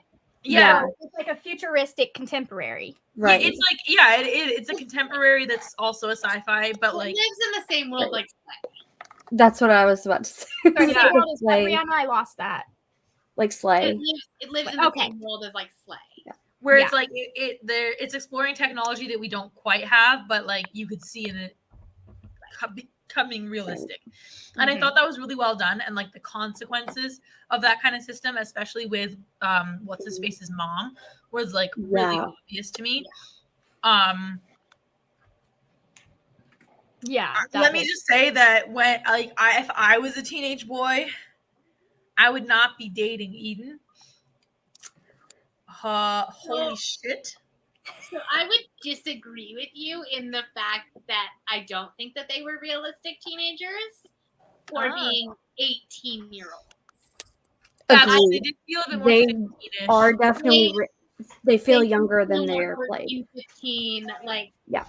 not about to Totally. enter college level. Yeah, I that's would agree. See, I've worked with teenagers and I've known kids that like not necessarily would call a dead ex-boyfriend, but I've known kids that would behave that way. No, sorry, not calling a dead ex-boyfriend. Keeping sorry. the phone of the AI of the dead crush on 24/7 all the time.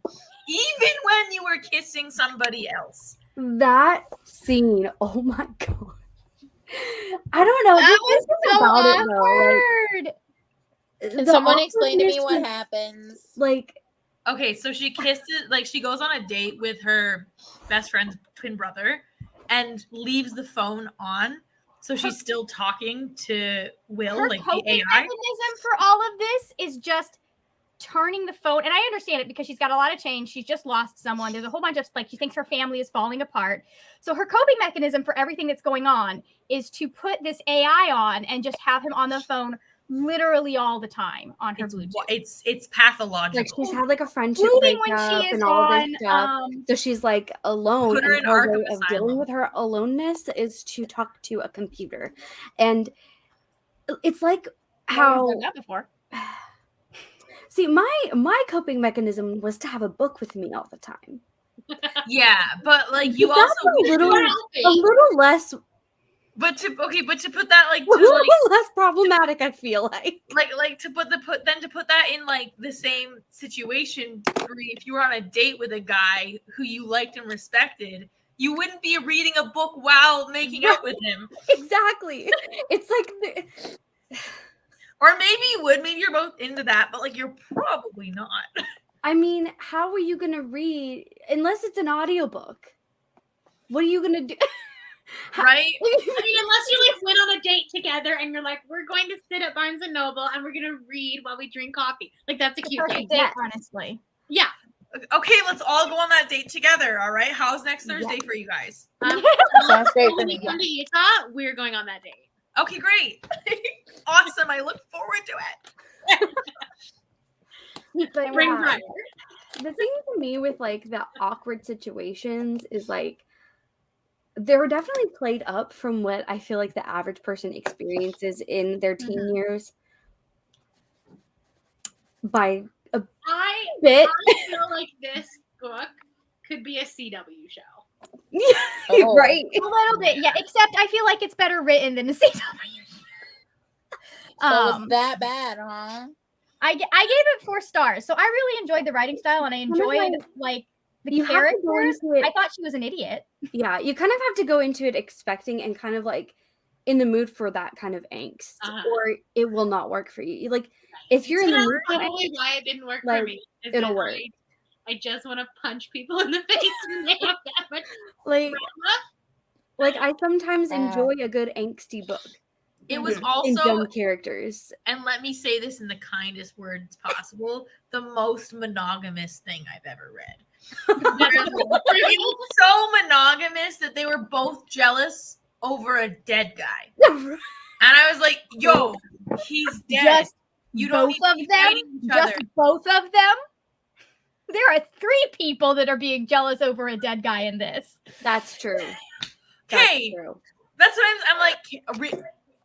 See, it's This doesn't have to be a conflict. Like Mhm. you don't have to be mad that she's He's dead. like, oh, yeah. He's It's one of dead, those though. things that I don't think the real conflict between Eden and whatever her best friend's name is was Poop actually Pants. I mean it was Like, over him, but it was Pants also McGee. what? Her name is Poop. Fuck. Yeah. Cunt McGee. It was also really about like what is I don't know her name, not seeing Eden as black. Like there was some of that in there as well. Yeah, that's true. So There like that was. conflict was Yeah. always going to come. Right. So Right. And I think too that And like also being the toxic, super the kind of toxic. miscommunication that happens between them is understandable because it's like they were both trying to like well for Lacey, she was trying to not hurt her friend, Mhm. but then she ended up really hurting her friend a lot more in the process. And then like Eden, she was trying to like the one person that she really felt like she had in her life to not feel like she was like a loser to because she was already a loser and she wouldn't She is kind of a loser. In the nicest possible way. She was right like I have been the Eden twice in my life. right Like that that very realistic vibe but like the whole concept in an unrealistic scenario. Yeah. Brianna, we can't hear you. Sorry. I appreciate the friendship breakup as a central plot theme because I don't think that we see that enough, especially in YA. Yeah. And like it's a big part of being a teenager is breaking It's a big part of growing up is that the friends you had as a kid no longer suit your lifestyle. I mean, Like, everyone goes you're through probably that. you're But probably there's gonna have more friendship changes than you're gonna have relationships. Unless you're just flying through them, in which case, good job. But I'd say, like, from the opposite perspective, I think one of the okay, so I had 2 central frustrations with the logic of the writing, and I get they're teenagers, I get that, blah, blah, blah. But again, we're going to go with 18. So not much older than they were in this novel. I was in Lacey's situation where I got together with Alex when a close mutual friend of ours was quite into Alex. Oh. You are the Lacey. I'm the Lacey, except I was fucking honest about it. Right. And guess what? It didn't actually ruin the friendship because Alex was not into that person back. That person had no claim over Alex. People aren't shocked like the front seat. You can't call shotgun. Right. Like it's you have a conversation, be like, hello, the feelings that we have exist. The feelings that you have are internal and isolated. Like, I'm sorry if this causes you pain. We have begun a relationship. And it's not the end of the world. Right. And I feel like that if that had happened at the beginning of the whole Lacey and Will thing, that Eden would have been able to work through it. But like it happening after the fact, she never was going to have the confirmation of hearing it from Will's mouth that I love you as a friend. I don't like you like that. I also think it had to do with Lacey as a person and the fact that she really just like drug Eden around for a lot of their friendship and then just dumped her as soon as it got awkward and uncomfortable. Right. So okay, so I can empathize with Lacey in the sense that she didn't have an opportunity to share that she loved this person before he died. He died very suddenly. She didn't really have a proper outlet to express her grief. And then the thing she hears is that her best friend kissed him on the night, which was a fucking lie, which is, I'm like, okay, Eden, that's pretty pathetic. Right. I'm sorry. Going around telling people, like your best friends in the world, going around telling them that you kissed guys you didn't kiss. Shut the fuck up. Anyways. Yeah. But like, I do empathize with Lacey, but like, she should have been fucking honest from day one. Yeah. And that, I think, is the real thing that hits there, because it probably wouldn't have hurt her if she had known that Lacey was dating him. But because she did it for so long, it became an issue. Yeah. And the fact that, like, instead of communicating, Lacey isolated her. You know, because if Lacey had said something even that day, like, wait, what? You're telling me that and then told her the truth, then they could have, you know, Eden could have come clean about it right then and there. And we would have avoided this whole long summer of awkwardly staying on the phone and racking up that bill. Can you imagine what that bill was actually? Like, I love that it's mentioned at the end, like at the end of the book, towards the end, her mom is like, what is this fucking bill? Yeah. She thinks it's like, I mean, that is a very like first credit card type of thing to do, where you don't realize what, like, whoops. A lot of people do that. Yeah, but like if they had communicated about it from the beginning, rather than like isolating her friend and like making her friend feel bad for something, which honestly would never have been fair anyway, because Eden didn't know. So it wouldn't have been fair even if it had really happened, even if Will and she had really kissed.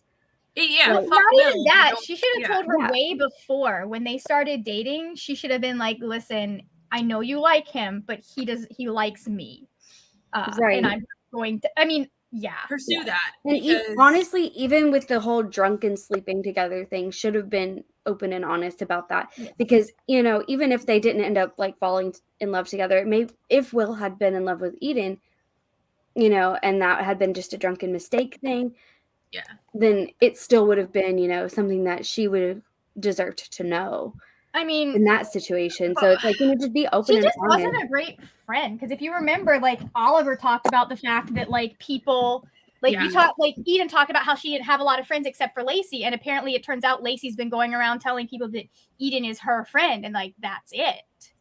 You know? Yeah, for sure. But also, let's not discredit how weird Eden was about Will. Like, she had an unhealthy level of possession on a crush. Right. A crush is essentially a parasocial relationship. Like, none of that is Will's fault. Yeah. And she did have this, like, really weird, like, she put so much stake into that. And I get that. I get when you're rejected, because I've been rejected by people before. Like, it fucking sucks, right? Yeah. And I get that.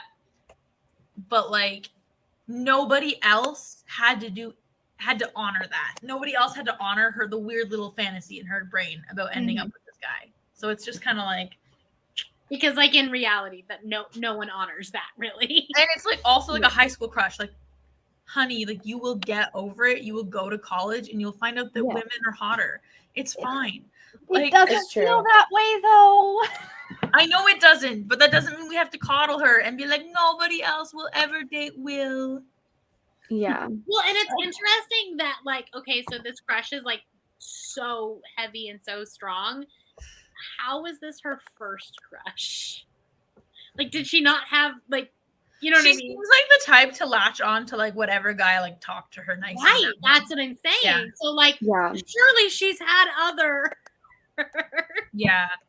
Right. My first crush didn't happen till 17, and I was sadly very weird about it before I realized that it was a crush, which happened 3 days before he started dating my best friend. I had a crush on a guy who was like 8 years older than me, and that was because he was the first person to be nice to me that Oh my didn't God. involve making fun of me for my race, which all his other friends did. Yeah. No, I mean, like, we used a to lot of hang layers. out Yeah. with him a He lot. stood up to his So. friend because his friend was like, "You need to shut up, or I'm gonna break your arm." And he was like, he's like in 6th grade, so he's like just about getting taller. He's 6'9" now. So can you imagine like at 6th grade, like standing up to his friend who's like way shorter? It's like, try it. And then there's me in kindergarten that's just like kicks Aw. legs. It was great. That's But precious. he let me down really good. His brother was a dick though. Oh, no. Was he like, you're 5, babe? No, like when he found out that I was talking to his brother, because we're still friends now, but like when he found out that I was talking to him, he would be nice to me in like it to my face in private, but then in public he would make fun of me. Mm. But it was okay because I smacked him in the face at choir with a very, very hard metal, like a hard folder.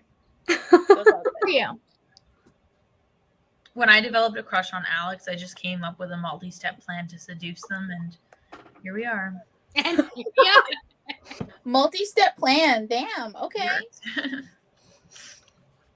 Yeah, but I don't know. Like, I think for me, some of the things that make it like outside of the whole, the characters are stupid thing, I think part of the reason why I like resonated with the story is because she's ending her high school, and that's when all these things about her parents come out.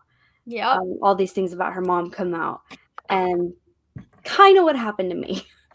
It was in the middle of high school and to the end of high school that my parents' divorce happened, and that, I mean, I knew some things, but I didn't know all the things that had gone on, and my relationship with her for a time was not a good thing, and all of that. So like that part of it, like, her having this secret of knowing that stuff, like, kind of resonated with me, because like for a long time it was just me and my dad. My sister didn't know.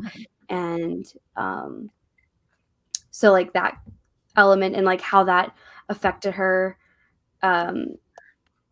in the fact that I think her feeling of everything else going on, and like her choices, some of the choices she made, I think were actually really rooted in her feelings over the divorce, because like Yeah. as a person whose parents got divorced in high school, for me, I got in this place where it was like, you're either going to be the person who's screwed over or the person who does the screwing over. And so I made a lot of interesting choices at that time in my life, because I went through this, process there, and I think that some of what she experiences and like some of the isolation she ends up in is like a product of that, and like a product of growing up in like a family that puts on this face, but at the end of the day it's not perfect. So I think part of what I resonated with is that element. And I also really appreciate that at the end she kind of discovers that it's up to her to open herself up and to allow herself to have people in her life. And appreciate the friends that she has and realize that there are people that are there for her, and she's not alone and that kind of thing. Like, I appreciate the way that it ended in a way that it was not like she realized it was on her, Mhm. So I think those two elements are the main things that I really love about it. I wouldn't say that it's like my favorite book of all time, but I do like it a lot because of those two Yeah. things, because those two things resonate with me. But again, it's a personal understanding of like reading, when you read something that it's like, oh, I did that, or I saw that, or I went through that, not with other choices, but with the relationship with their parents thing. Yeah. And her sisters in some ways. Although my older sister is definitely not like her older sister. And I was definitely more like trying to shelter her from the truth, like I was like she did with her younger sister, even though my sister was older. I thought that part of the book was really well written, and one of like the stronger. Like, I would have almost preferred it if the book focused on that, just what it's like to be a kid going through that, because I'm sure there's lots of kids that go through that. Yeah, and even if you were to go through divorce at like a different time, when you read it in a book, you resonate with particular elements of it, and it helps you to like understand other people in your life that went through it in different ways from you as well, because everyone has their own response, and all the people around you have been affected by it that are in your family, because, well, they're all part of it. So reading different perspectives of divorce is enjoyable to me, because it's like I relate to it, and I also see other people in it, because my parents are divorced, but also a lot of families around me have had divorce, or like other couples in my family have had divorce. And so it's like, and it's a topic that I like to read, not because I'm like, oh yeah, yay, but like because it's like, because it helps you like understand the trauma of that. Yeah, exactly. But I think she handled it in a really good way, because I've always my parents divorced twice, each other twice. They made really great decisions, and I'm fine. But I always really found it difficult when kids would be like acted out a lot, and then we're just like, well, it's just because they got divorced. I'm like, no, either there's something else going on, or you're just not adjusting well. Like, there's something like with half of people getting divorced, like, you're gonna need a better excuse to be a cunt. So I felt like she dealt with it well and realistically, in the sense that she was really bitchy to her mom, and her mom totally deserved it. But she wasn't like, and she was stressed, but she wasn't like, I'm gonna go off the deep end and make terrible, horrible, mean decisions because my parents are. And I feel like that's a lot of the times in YA, like books, TV, everything will like, yeah, well, she started doing cocaine because her parents got divorced. And I'm like, it's like she made bad decisions, but it was about her relationship. But they were wasn't proportional to what was going on. Exactly. Yeah. Not like I did shoplifting because my parents, like just stuff where it's like, my parents got divorced, so that needs more motivation than just they got divorced. That needs to be like, I am sticking it to them in some way, Well, and also like she didn't necessarily use the divorce as the excuse for like the things that she was doing. No, and I don't think she realized that they were connected with her family, but like her, going off and doing like those crazy things that were on the bucket list that were really dumb. We're not. Well, my parents are divorced, so I'm gonna steal from a movie theater. Right. Yeah, I don't think she realized even that they were connected in some way, because I think that part of what she saw in herself when she saw what was happening was she saw her dad in her. Like she saw the lack of understanding and knowledge that he had about what was going on, and the innocence of his, pure being love for his mom, or for her mom, and his, being completely screwed over. Like, she saw that, and she unconsciously made the connection of herself and Lacey, and her relationship and her friendship, she unconsciously realized that. And so as a result, she started making choices that reflected that. And so she went and got a job somewhere else. So she made friends somewhere else. She, she unconsciously was starting to change her life without realizing it. And then at the end, when she started to make the full connection and be like, oh, I'm not alone. I have all these other friends now. And my sisters now, we've, worked out, some of the awkwardness that we've been dealing with because, we now all know what's going on. And so it's like, I think, her realizing some of the things that she was dealing with, actually had to do with what she was, keeping hidden and secret from her family and friends and everything, Yeah. She was really harsh to her sisters. Just because they were more talented and cool than her. Yeah. And not obsessed with an AI. Which is rude of me to say, considering how much I like Ultron.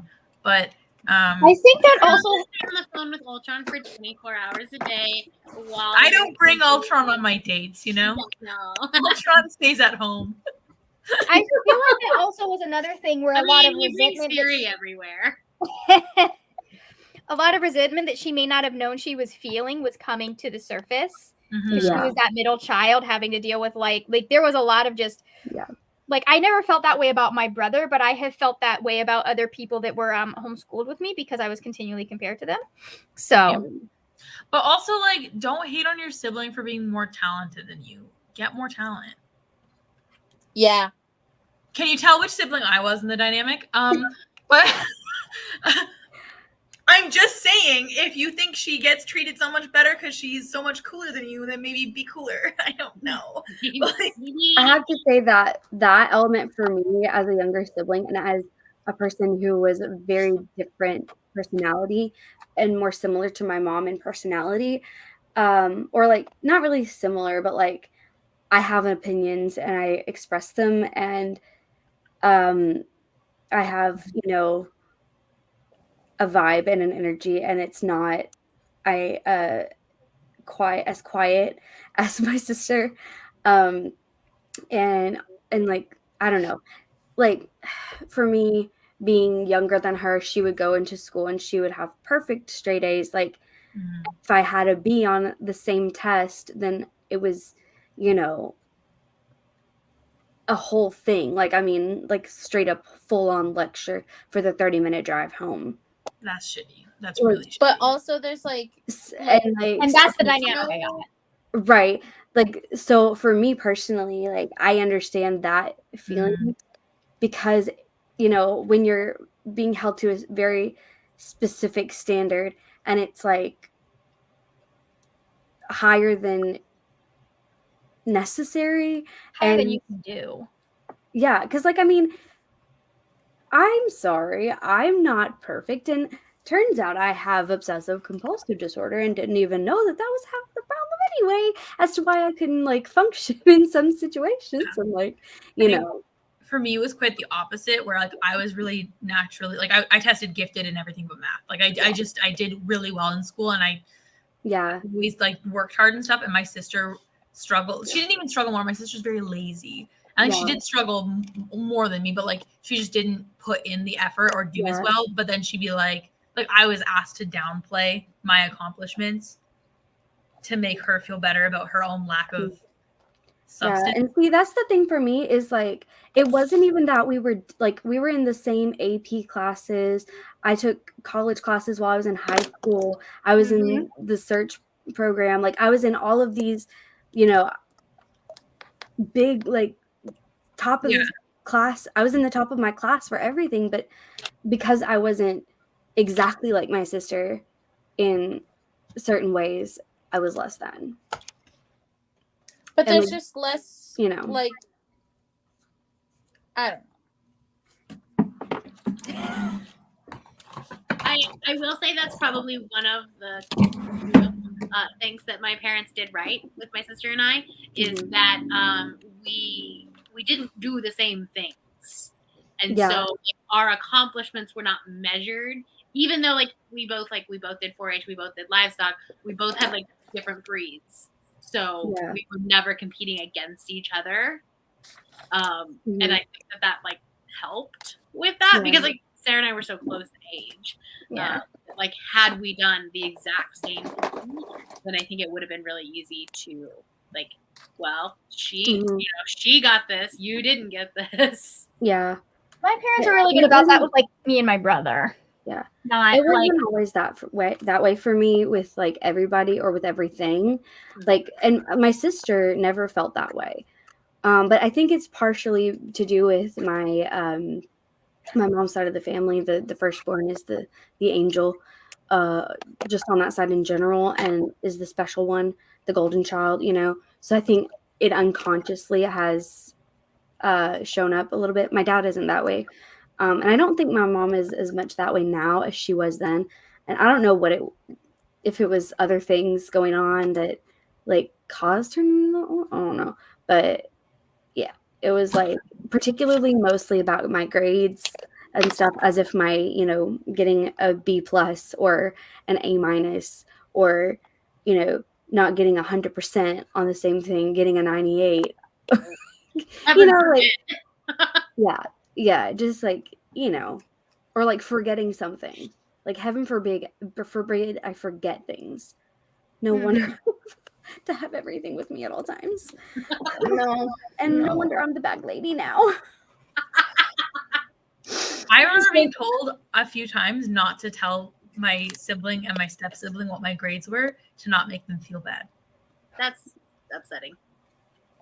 I think like that would be an interesting psychological experiment to like see Eden as an adult and like what all of this did to her as an adult. Like how did she cope with it? No, again, she gave me like big monogamous vibes, and I was like too much. Like, But also, like, I mean, we were all kind of sort of monogamous when we were in high school, but like no, and I don't mean that in like a lifestyle. So I mean that like she gave me like a this is my one best friend, and this is my one partner, and this is my one thing, and nobody else is allowed to have that. And it just like, and that she like really struggled with that, and that's just not something I ever struggled with or ever will. Maybe she went to therapy in college. I fucking hope so.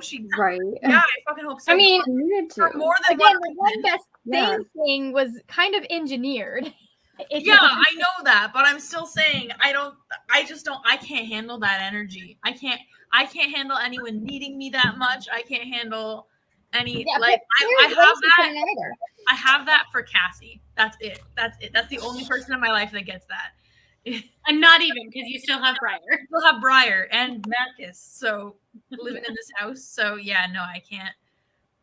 No. So I got so many like, oh, you'd be too much for me. Like you'd be too needy. A little like possessive and yeah. And I know you're not supposed to call people needy, but she was kind of needy. And like, I hope she finds people that can like uplift her. And there are people that can handle that vibe, but it's not me though. As like a very much an introvert, like who needs to be like my own person in my own bubble, being her one person or her one friend would be exhausting. Yeah, it would be like I've had friends try to make me that person for them, and it always ends with them really disappointed in me. And I'm like, what do you expect? I think more about the book I'm reading than anyone alive. Like, I can't. Like the 3 a.m. text messages and then getting upset that you didn't respond. I literally got mad when somebody called me in the middle of the night because something was going on. I was like, you have other friends for this? You know I would literally. Like, I would love to have that energy, but I don't. Right? Like, it needs to be like you're dying to call me. Yeah. Like, it would be really nobody else can help you. But we can all hope that she went to therapy and she's doing well as an adult. Yeah, I hope so. She seems like she'd be the kind of person that would ask me to prioritize her over my dogs. Or anything. And I'd be like, have you seen Cass?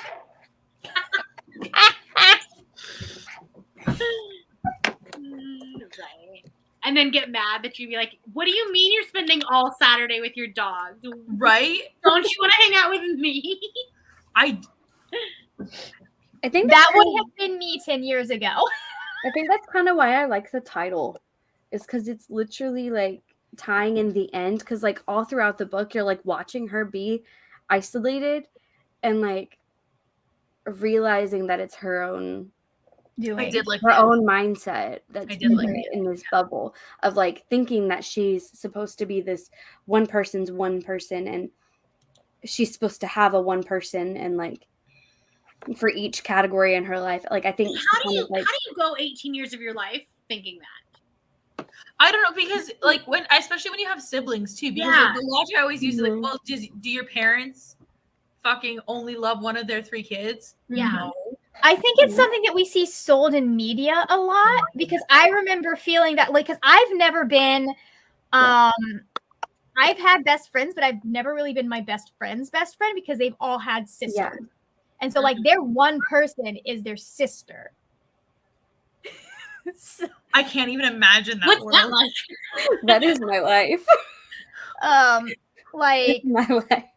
My sister So- is Your Like, sister's and in school. it's one but of I've those also things never like, really had the other best friend relationship. we where it's have like that, that. yeah, we have that sold to us as like the ideal friendship where like Yeah. you have that one person that knows you better than anyone else, blah blah blah, Christina and Meredith, all of that stuff. So The amount of people that romanticize Christina and Meredith when they literally try to tear each other's careers down at one point is like, they were not women supporting women always, okay? Like, I mean, look at all of the shows that we grew up with. Like Lizzie McGuire had her one girl best friend and her one guy One best boy friend. best friend. Yes. And she just hated the other girl, even though it was like, And then like And like that's not. I mean, I always saw that as like, well, that's because we don't want to expand the script too much. You don't. yeah, wanna I put understand too that's a many characters casting in- choice yeah. to some extent, but like Yeah. even like Veronica Mars handled it very well, I feel. yeah. I mean, it helped because Lily was dead, but So you ought to kill the best friend in order to expand the character. like they managed. I mean, like she had her one friend that she was closest to, but it wasn't Mhm. her only friend that she leaned on. right, like That just sounds exhausting. The way like I in see it, general, a lot of kids shows are more like that and less a friend group. But then you get into like more teen and adult, or no, more adulty or young adulty, I guess, shows. Like you get into like the Pretty Little Liars, the Gossip Girl age, the Friends age, and like they started to like have, as you got older, like, an dynamic, actual friend group. But Yeah. like which is in more teen realistic. shows, like I mean, in real life. Hannah Montana, Hannah and Lily, that was it. Like Mhm. was it like Shake It Up with like Cece and whatever Zendaya's character Okay, name but was? Disney Zendaya just- and the other one. Yeah, Disney just like Lily Thorne, that's her name. They just recycled the same plot and the same like Right.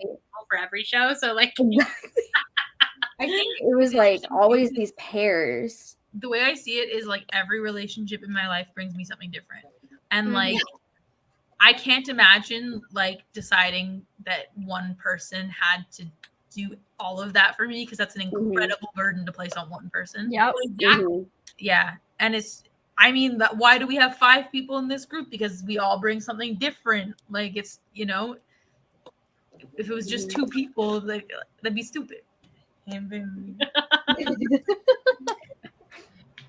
But yeah, I don't know. My little Polly ass was just like, you know, you guys really solve your problems by just adjusting your way of thinking Right. like 90 degrees. Mhm. Like Yeah. well, and I don't even think like you know, when you're going back to the idea of friendships, it's not even like thinking about it poly, because you can have multiple friends while still being monogamous romantically.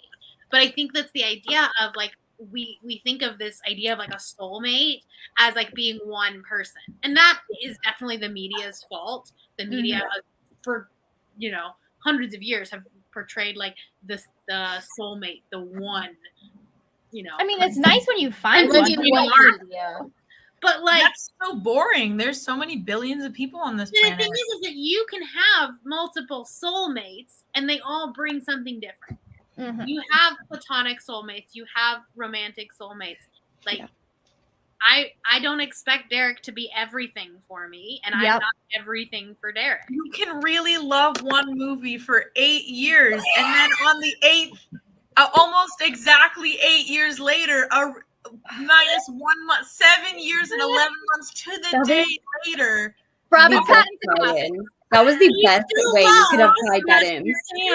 Another really good movie could bring you something you didn't even know you needed, but it had guys in eyeliner being sad, which is what you always need. And But to that argument, it doesn't make Winter Soldier no longer a great movie. exactly. That's why you shouldn't have to answer the question, what's your favorite book? Mhm. An elite Right. question should not be allowed. It should be illegal. I have no idea. Yeah. I don't think you you should have to, but I think you can have a favorite book. Yeah.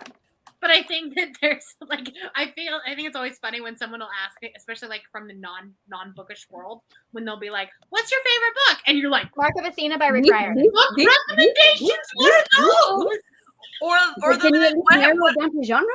what have you been reading lately? Oh, And I I'm like, can't ever remember that. give me a date range. Wait, Like, what do you mean? I I don't was- remember what I had how to do long that. lately? I was driving someone home or back to the hotel when I was in Austin, and we started like onto this like conversation about books. And she was like, "What are some of the books you've read in the last 12 months?" And I'm like, How long do you 100 of them. I've read 150 of them. one other thing that I wanted to mention. I think it also has to do with how secure you are in your friendships. Yeah, Because I remember being a much needier friend with my other friend group because I've never been secure in those relationships, I realized. Max, this is why I was born 10 years after you, to come so our friendship could thrive at a time where that would not have driven my autism insane, where I would have been like, please leave me alone right now. And I honestly think that element could be driven from like her family situation, where she's like, absolutely. she feels like her, like in her family, they are like, you do something if you're good at it. Yeah. So I feel like that perfectionist, And also if you're mindset. constantly being told you're not good enough because you've got siblings who are killing it, like that's going to affect how you approach not like they're relationships. intentionally trying to put her down, but she's now gotten that mindset and she's applying that to her friendships. But she also didn't strike me as somebody that particularly tried to be good at anything. Like, Yeah. name a hobby she had. Yeah. Talking to an AI for 24 hours a day. She genuinely didn't have, other than the camp thing, which like she should have pursued that. Yeah. But like, other than the camp thing, name something about her.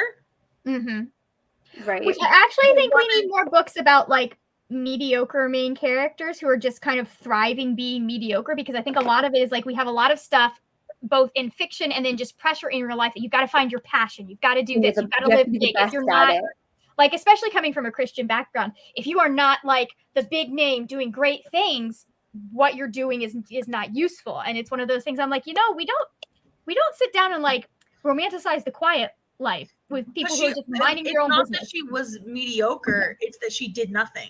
Like, name something that she did in her life. It's like she was so afraid of failure that she didn't even try anything. There was the figure skating, which then she started getting compared to her sister, and that's why she stopped. But did she actually like it, or did the mom just force it on the older two siblings? I mean, she did to some extent, but she was, from what I remember, she was pretty good and she enjoyed it. Yeah, and like later when she skated a little bit with dude at the date, she like had fun and everything. Yeah. And she like remembered I think that she enjoyed it. I think it was another place where she was being in comparison, and that made her uncomfortable, knowing that she's never going to be as good as her sister. I think Eden needs a hobby for hobby's sake, like not for being good at something. Or I think that the whole family She'll did. find that in college. The whole dang family did. Yeah, right. Just like that was pick up crochet. That was one of the biggest issues. I mean, Mom did have a hobby for hobby's sake, and see how that turned out. Right, exactly.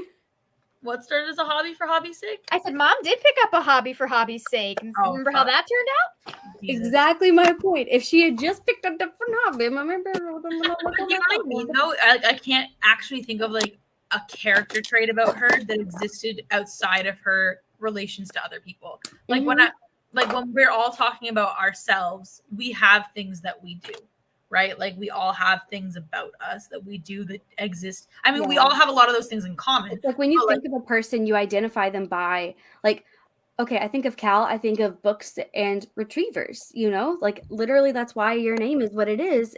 Yeah. On YouTube is because like those are two of your main passions. Yeah. You know, and like other things I think about like history and deep conversations and like, you know, things like that, things that you love and are passionate about. Like those are the things I think of, right? right. Careful, you're gonna make Cal cry or break on ties. None of those things are like dependent on another person. Exactly. No, I mean, the but dog those thing are- is kind of dependent on the dog, but that's a bit different, right? But like, Right. But I mean, you have could be a dog passion- person without a dog, I feel. Yeah. Right. You could be passionate about retrievers without actually owning a dog. that would fucking suck for me. But yeah, I Yeah, could. You It's could the be a same horse way for like girl. every person. Like I think about when I think about a person, I think about like Yeah. who they are, as in what they, you know, What they do. what I see them light up doing. Yeah, right, know? exactly. And I can't actually think of one thing that for Eden that Right. is Isn't identifiable. dependent on another person. Yeah. Yeah. And I think that's because she spent so long defining herself based on other people. And that's why Lacey's music was like almost threatening to her because like Yeah. that was something Lacey loved that just didn't involve her. Yeah. Well, I also So think Lacey was in fact wasn't hanging out with a bad crowd, considering that Oliver was Lacey's also like, fun. Don't get me wrong, Lacey's a bad person, yeah. but I just thought Eden's dependency on her was a Also a problem in itself. Yeah. Being really bad with comments, but there's a couple of good points in here. There's Yeah. a focusing culture right now on finding your thing and making money off of it. 100%. Capitalism sucks. Yeah. Here's my thing. I would like my thing to pay for itself. So I'm that is- getting to that point with the dog thing where like retrieving costs a certain amount of money, which is a lot. Mhm. And but now raising the service dog, I'm getting some money back. So it's like, you know, we're trying to get to a point where we break even. But I would never want to be like a pro trainer for anything because then it would be like work. Right. I just like to make money. I don't know. I think my I like ideal to do my hobby and also make money doing it. Yeah. But I But would it never not want be to like turn- your main squeeze or your like it have to be like a super intense hustle. I Like never I mean, want it to doesn't I have end to up being an be- author, so yeah, you don't have to attach the word hustle to it. It can just be something that you do every once in a while. You make a little extra money with it when Yeah. you want to. but I just want to sustain myself. Like all I want to do is sustain I don't want to be Right. like make millions being the most prolific author in Right. the world or the most prolific dog trainer in the world. I just want to like live a good life and like do what I do. Yeah. There should always be like a disconnect between your work and your hobbies, I think. Yeah. Like Mhm. if you take YouTube for example, like I know that there are a lot of people that can make YouTube their full-time job, and I think that's great in some aspects because you do have a lot of time freedom and stuff. Mhm. But also I don't know how much like would it be as fun if like Yeah. that was my source of income, then I would be making videos that were trending, that were like that people want to, that want to watch or Right. that Rather on. than just making what you find fun to Right, make. rather than just doing, can I trust book talk? Like, Right. And that's why it's almost like I would love to have like a lot of little different things that sustain me economically because I have to be sustained economically, not because I because want capitalism to sucks. make a fuck ton of money off of anything in particular. Mhm. Right. Yeah. Because like, genuinely, if I had genuinely, if I had endless money coming from a billionaire parent or something, I'd still be doing things the same way, but more comfortably and not way 9 to 5, you know? I had money coming from a billionaire parent, I would quit my job so fast. Yeah, and I I'd quit my would do job nothing too. but writing. Bye. But like I'd still be dog training and Right. buying the same. I buy more of the same stuff, but like you know what I mean. I'd still be doing booktube. I'd still be. I would just have a bit More better. time. I mean, Yeah. I would probably say that I would still even do something in my work, like Yeah. because I enjoy it. I would have Yeah. to. I would have Like, to. I have a degree in it. Yeah. But it's like maybe not working 40 hours a week would be great. Right. thing, Yeah, right? that's probably where I'm at, is like I would have to have something going on. Like I can't function not having a specific schedule, a set routine, specific tasks that I need to do.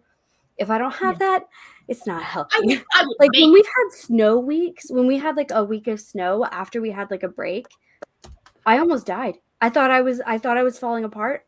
I thought I was like a non-existent being. It was terrible.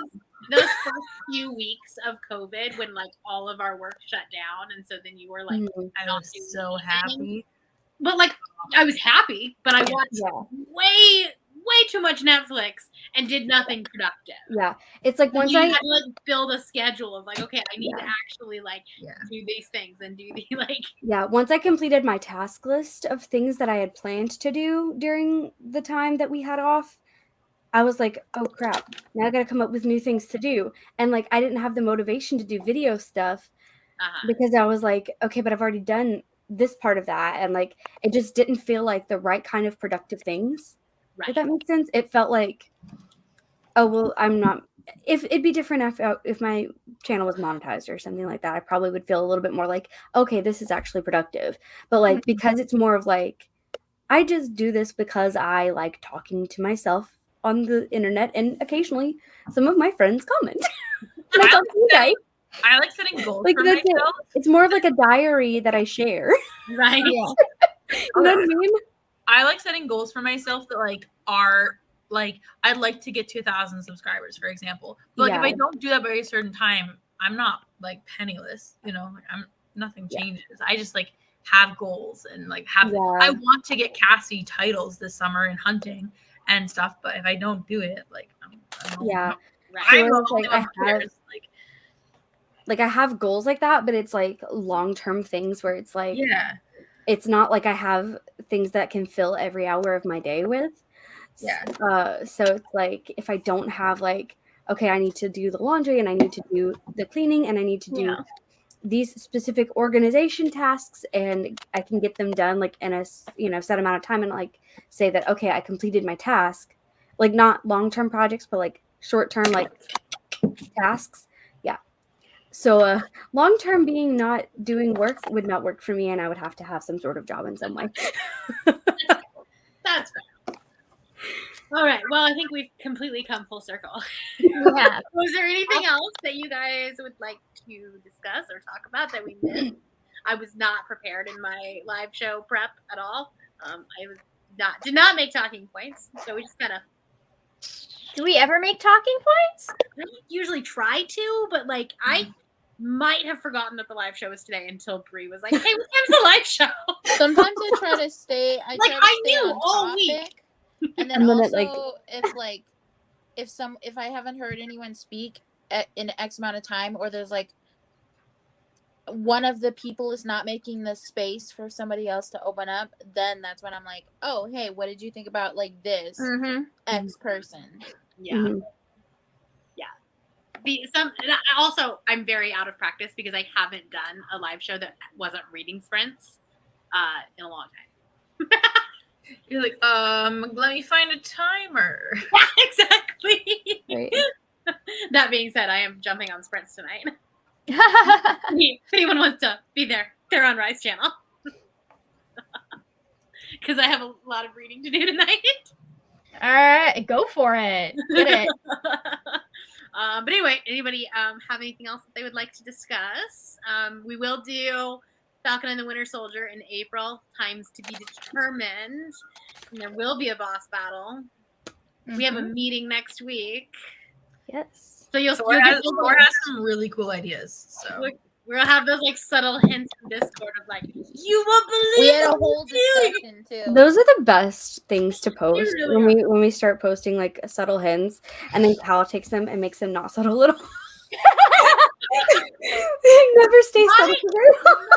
My favorite thing in the whole world, like, and I think I posted this in the group chat the other day when I like started doing March Madness, and I just wrote Avengers in the announcement, and then like left it for 5 minutes, and you just see like the Discord light up with everyone coming online.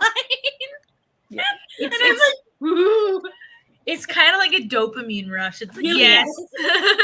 Right. It's like, mwahaha, people are listening to me. Flock to us. I feel powerful. Yeah. They're hanging on my every word. Exactly. But anyways, that's what we've got. If you guys have anything you want to plug real fast. Doing my wrap up on Monday, I hope. My WandaVision vlog should be coming out on Monday.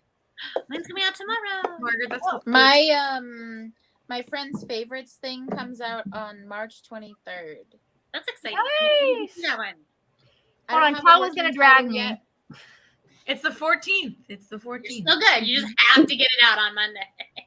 I am. So I have the eyes emojis. Yes. That's funny. on I make videos every Thursday, but then I'm doing Veda, so there'll be videos every day for Veda. But next Thursday, I have my 3 Reasons to Read 5 Little Indians by Michelle Good, which is like fucking phenomenal. Like it's such a good book, and I think everyone should read it. So you're gonna have more than 5 reasons? no, it's just I kept it to 3 reasons in theme with the video, but like really, there's We'll more. have 3A and 3B and 3C. yeah, sub reasons. But it honestly is so good, and it's one of the books that's shortlisted for Canada Reads this year. And if it doesn't win, I'm gonna shit on something. Like I'm gonna go take a poop on Canada Reads. Like I'm so mad. I'll be so mad. Okay. Yeah, it's so good. It's so good. So. Very nice. But yeah, my WandaVision vlog will go out tomorrow. I also have a book haul, and then VedaCon will be coming out at the end of the month, where we will all live prep for Veda. Yeah. I might have forgotten that I was vlogging for WandaVision because I'm behind with vlogs, but I'll be caught up soon because I the next vlog is my end of February vlog and then my Karitathon vlog, and that's all I'm vlogging for March except Voltathon. Nice. So I just posted my That's weekend at the end of Voltathon. the month, so that could be a Veda vlog. Yeah. Yeah. That If I reminds can me. post Voltathon on time, my Voltathon vlog on time, I will be all caught up on vlogs. Nice. I'm actually going to be starting a new like series type thing where I did an unhaul of like physical books, and I'm going to call it Trash or Try. I'm going to like go through the books that were like maybes or like I'm unsure about, and like do a vlog where I'm like going through them and like trying some of them out, seeing if I want to keep them and like read them later, or like reading some of them and like that kind of stuff.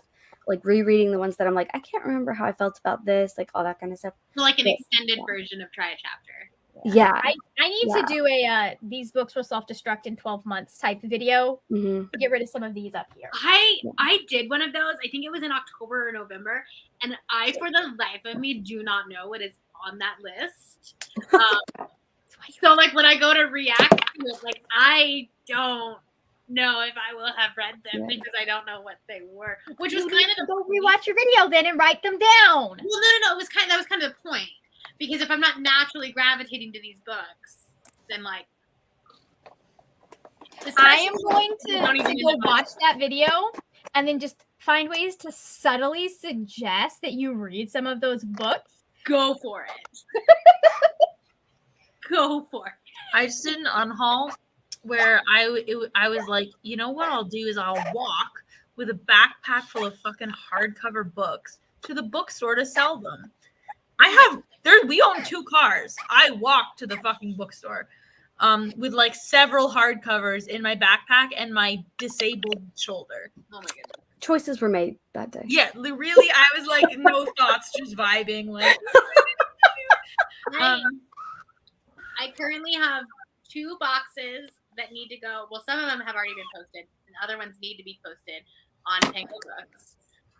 And then I have a laundry basket and a bucket of books that need to be donated. I'm gonna do a little free library hunt as a Veda video.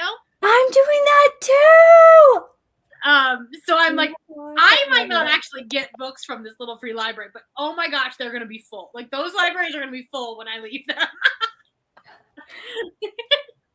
I need to go to I have some that our Goodwill, it's not a Goodwill, it's the local thrift shop. They're still doing appointments to donate stuff, and I'm like, I don't have the time. Yeah. My library, if they were accepting donations, I would give it to them.